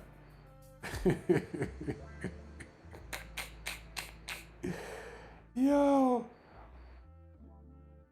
Matt says Susan Sarandon is 79 and she still looks good as hell. I don't know about that. Cobzilla says, is death an option?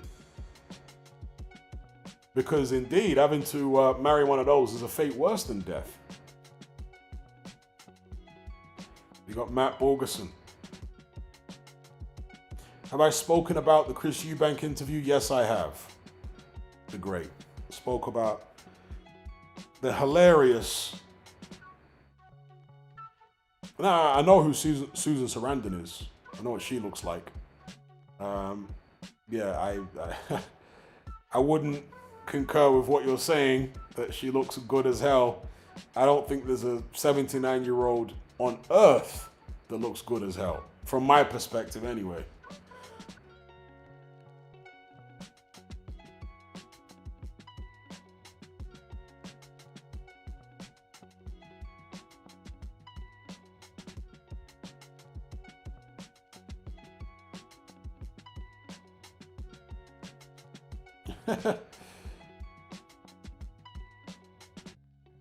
No, not too young. I know you're kidding, I know. Well, nah, man. Shout out to KB for the super chat. He says, would you rather spend 12 hours stuck in a lift with Don Charles or 12 hours watching Bellew Cleverly 2 on repeat? Definitely Bellew Cleverly 2 on repeat. Definitely. Because that's a passive thing. It's just going on, you know, you zone out pretty quick with Bellew Cleverly on repeat. Big up KB for the super chat. Shout out to Charles. He says, throw it in the bride price pot. Big up Charles B every time. He knows. I've been discussing that with a couple of the young ladies that I'm seeing at the moment. I've been discussing the whole bride price scenario. And there's also another thing, right? If you get them pregnant before you marry them, you have to pay what they call damages. For getting them pregnant out of wedlock.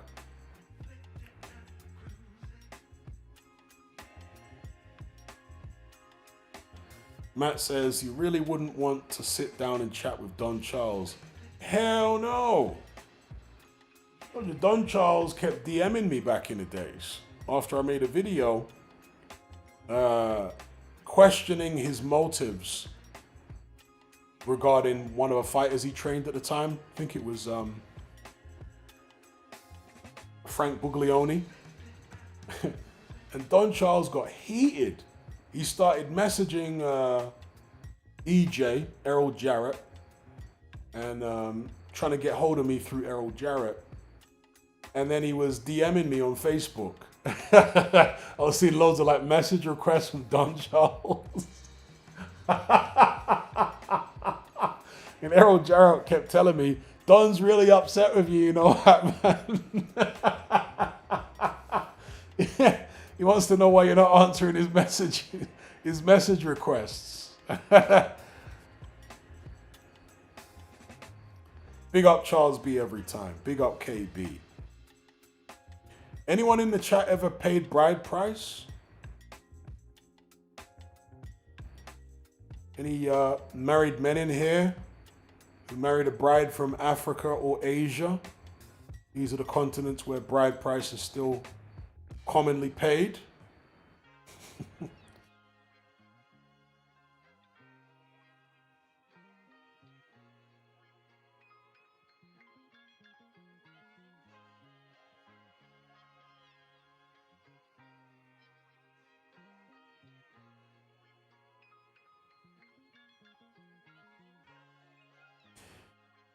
Big up Osas. He says, who you got, Haney or Norman? It's a good fight. I'm going to go with Norman, you know. I'm going to go with Norman. I think Haney is the better boxer, but I don't know, man. He looked traumatized in his last fight. Has he gotten over it? So I'm going to go with... I'm going to go with Norman. Again, he's not a better boxer than Haney. He's definitely not. But he can punch. I want to say he's the naturally bigger man. He's more confident. I wouldn't be surprised if Haney just got on his bike and outboxed him. That could happen too. Well, I don't know. Maybe Norman has got the timing right.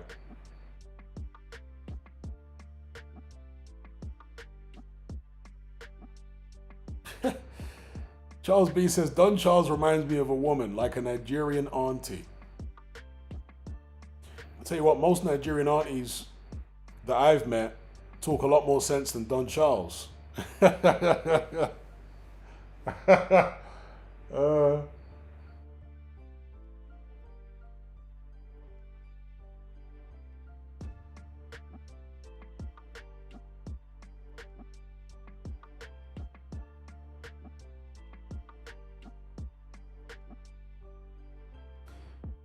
Okay, NG says, something makes me think Yard will Clark Benavidez with a huge roadman overhand. I'm not so sure about that. For one, Yard is not a roadman. And for two, I don't think he hits as hard as advertised.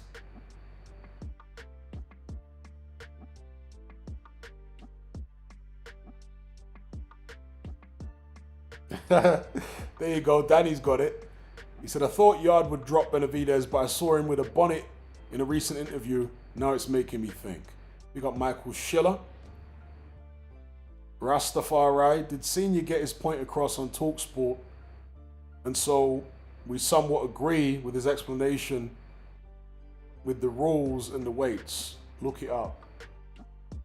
What rules is he talking about? Simon Jordan asked him that question. Eubank Sr. couldn't be specific. Where does it say that catch weight fights are not allowed? If that rule exists, just quote the rule. Do you know what I mean? So which rule is he talking about?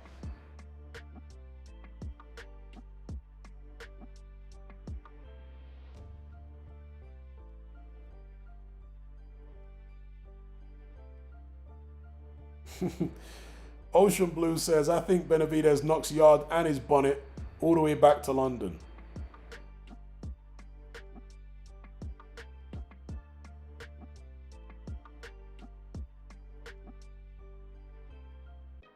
Yeah, I can't understand what these men wearing bonnets is all about.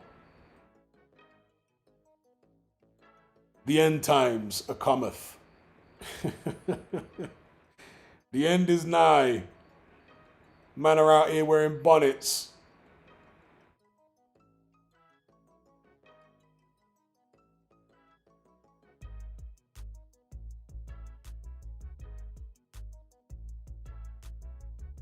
NG says, I don't know, Yard needs this a lot more, or he's done getting title shots.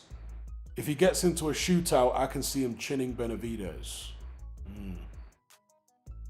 KB says, dudes in gyms wearing bonnets too. Yup. Before I left the UK, I was going to a boxing gym and there was some guy in there that was wearing a bonnet. Couldn't believe it. Some little wannabe roadman used to come in there doing his train wearing a bonnet. Unbelievable.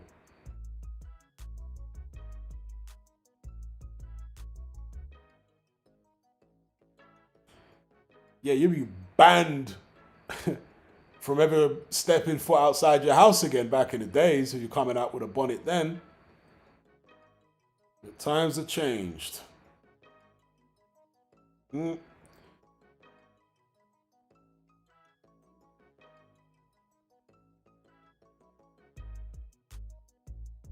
All this zesty behavior going on. That's what bonnet wearing is. That is zesty behavior.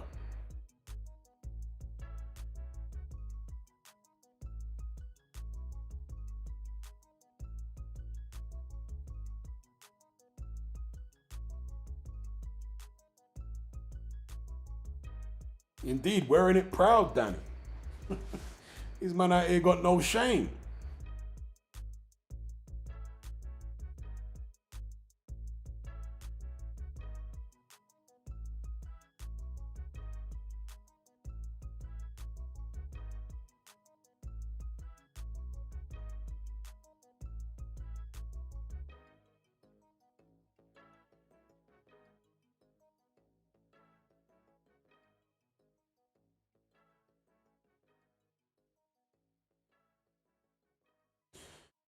No, the Black Panthers used to wear berets, not bonnets.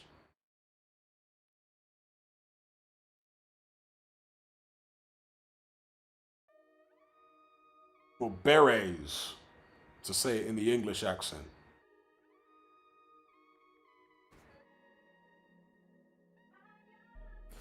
Bonnets are like what, I mean, babies used to wear bonnets in the very old days. But in the black community, bonnets were worn like by aunties and mums and stuff like that. When they just had their hair done to protect their hair at night and whatnot. And when they're around the house doing chores, they wear a bonnet.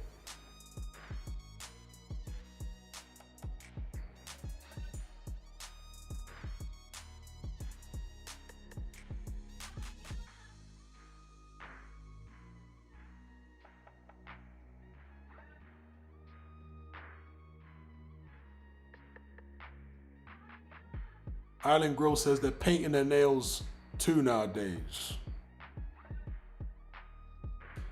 Yeah, there's a Dutch guy. He's a white guy whose videos I do watch because he's in the same field as myself, audio engineering. His channel, I think, is called White Sea Studio. And unfortunately, he paints his nails. So the videos where his nails are painted, I have to click off. And only watch the videos where his nails are not painted. Because I want to hear what he has to say about various plugins and whatnot.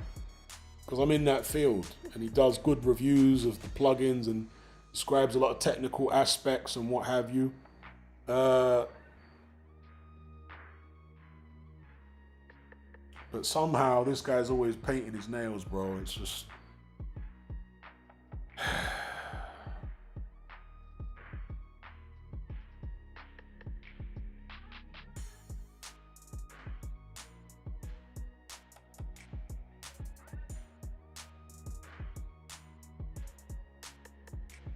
Yeah, I definitely ain't chatting to no man painting his nails.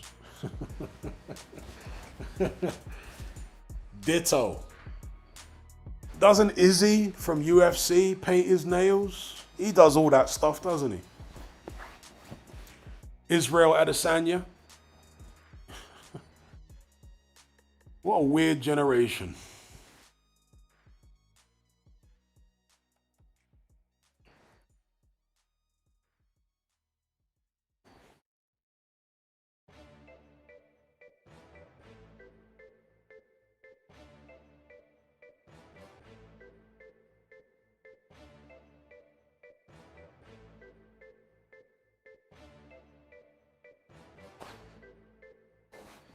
Oh, damn.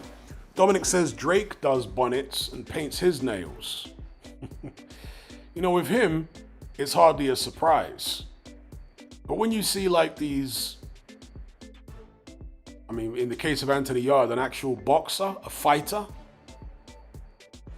and you see like former roadmen like Young Spray wearing bonnets, I mean, what on earth is going on? I swear I saw a thumbnail where Bouncer, he's another person that's in like black popular culture in the UK. He's a YouTuber. I swear I see thumbnails of his videos where he's wearing a bonnet. I don't know what is going on there. You know, the former roadman rocking a bonnet. Weird stuff.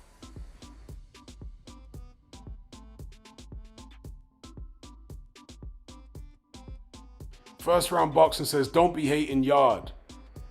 Oh, he's giving us no choice. Man's wearing bonnets out here.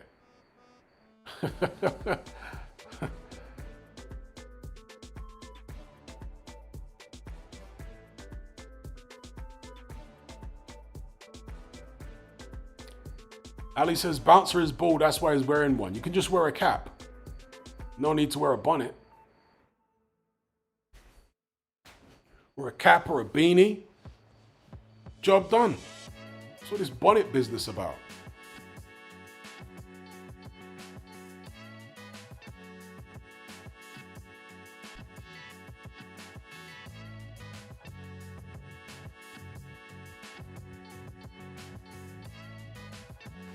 NG says Canelo is checked out of boxing. He should retire before he gets knocked the F out by someone like Shiraz.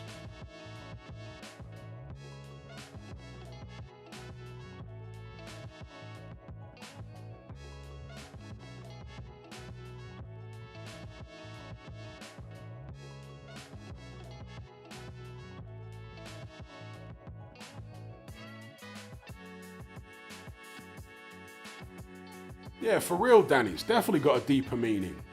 It's a female garment. Yeah, you can just wear a cap, a beanie, or anything like that. But no, these guys are foregoing a cap or a beanie and going for a female garment. And if you deep it, right, the bonnet has become synonymous with ratchetness among black women. That's what it's become synonymous with. It's become a symbol of the most ratchet women in the black community. And so now men in the black community are starting to wear this symbol of female ratchetness. It's deep.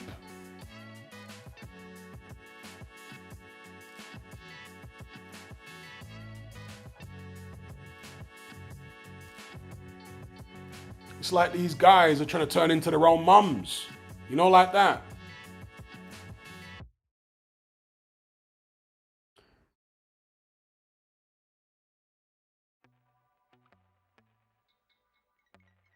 The Great says, I wear a bonnet or do-rag when I'm sleeping to protect my hair, never in public though. Why do you wear a bonnet?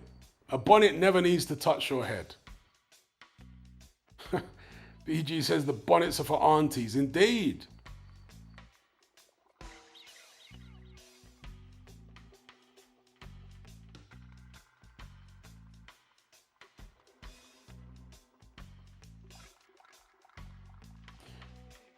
Wayne says, hey Hatman, how do you think David Hay, Chris Bird, David Tua, and Ratman do in this era? I think they would be interesting additions. I think Ratman and Hay would do better than Tua. Shout out to Abdi.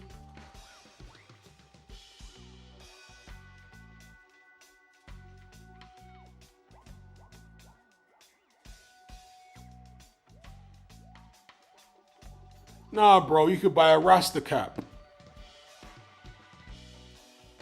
In any black community, you can buy Rasta caps. You're not a Rasta? Well, you're not a woman either, right? So if you could wear a bonnet, why not wear a Rasta cap? Nah, man.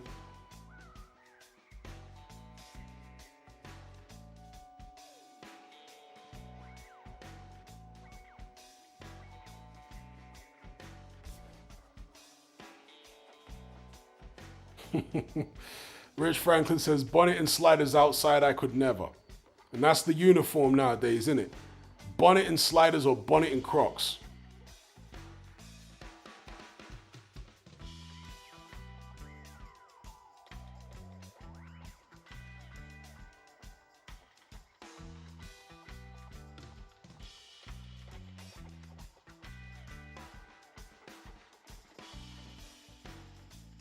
Indeed, as Danny said there, Yard is wearing a bonnet in public in an interview at the boxing gym, not just to sleep in, which makes the transgression even more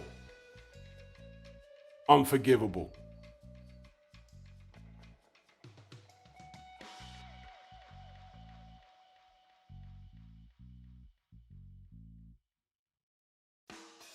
You know, I've had a few people turn up in the live chat in the past who claim to actually know Anthony Yard in real life.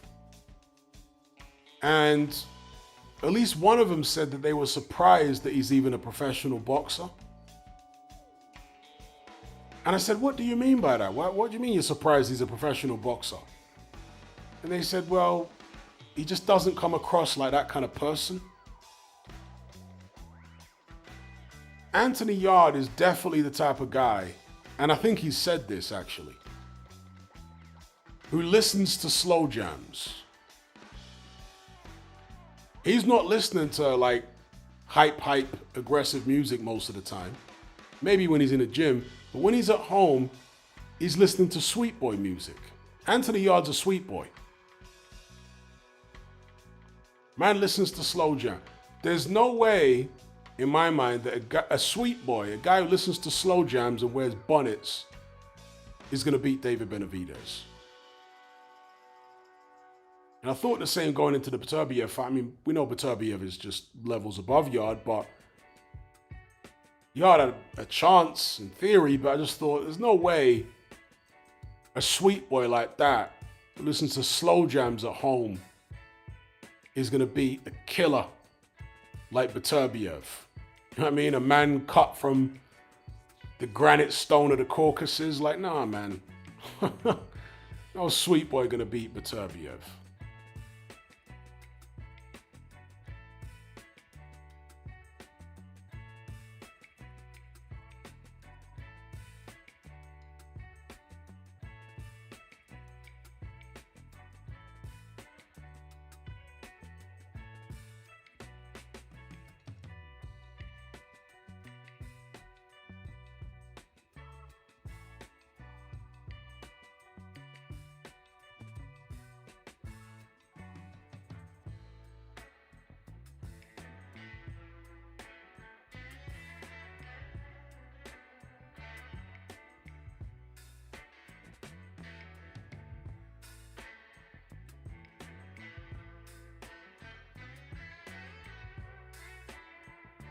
NG saying Benavidez seems a little zesty to me.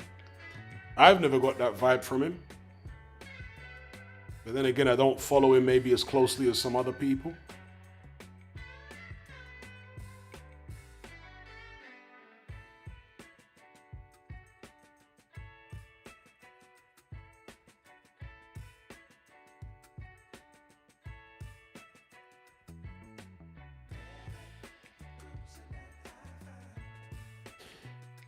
I think that Anthony Yard is going to be shocked by how good Benavidez's offense is.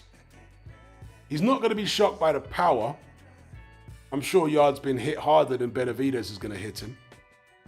But I just think he'll be shocked by the speed of Benavidez's punches and how clever he is at landing them and consistent.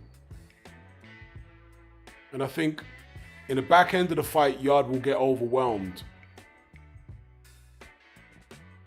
He'll either lose a wide decision or get stopped in the back end of the fight. That's what I think is going to happen.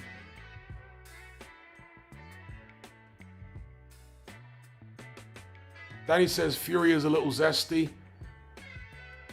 I saw a clip of Fury and he's always talking about the next man's Todger. Like, why is he always doing that? He's always talking about the next man's Wang, the next man's Johnson. What is that all about? Why does Fury always do that?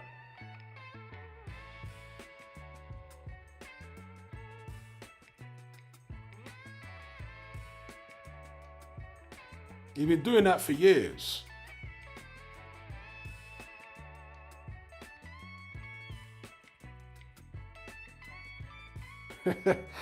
Danny says, I bet he likes open showers in his gym.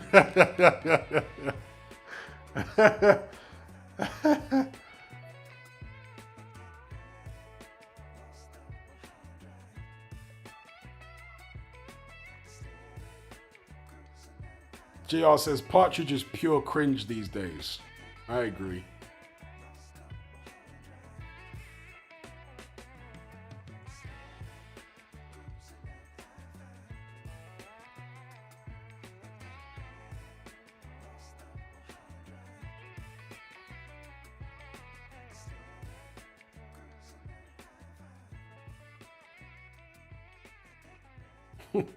Ocean Blue says, maybe the 10 plumbers comment was projection. First round boxing says, Yard always against killers. Well, he's got a very bipolar boxing management, doesn't he? Because it's either absolute puddings or killers with nothing in between, other than Lyndon Arthur.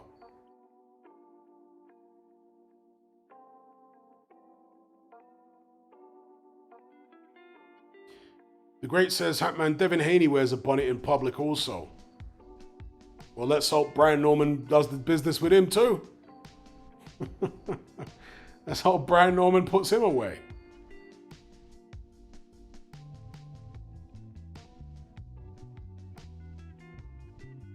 Down with the bonnet gang. Bun that.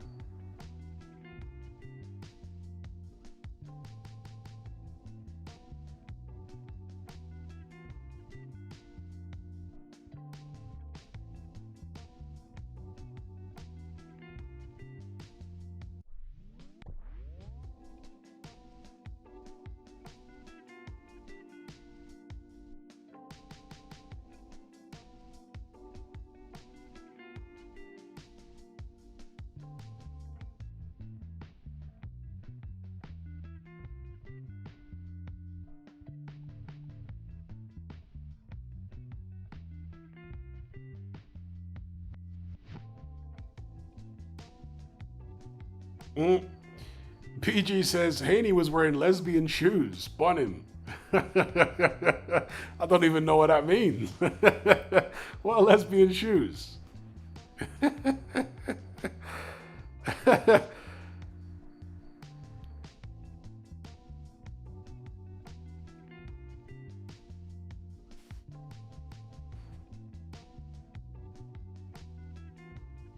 There you go, Danny. Boom, bye, bye.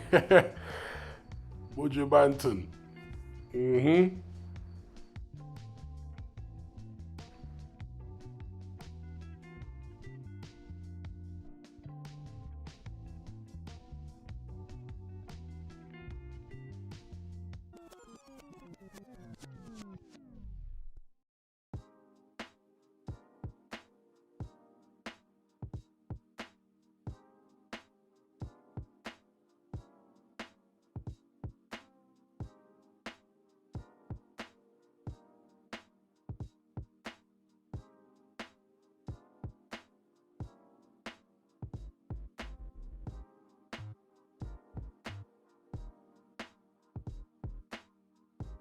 All right, peeps, gonna wrap this one up.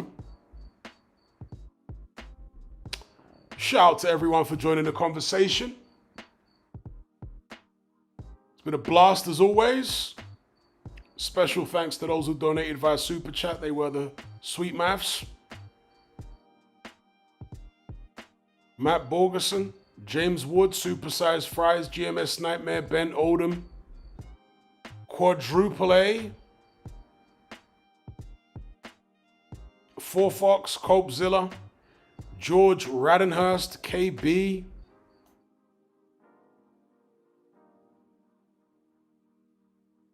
and Charles B. All right? Big up, big up. As I say, shout out to everyone who joined the conversation and partook. Until next time, take care, be good. Catch you all on the other side. I'm out.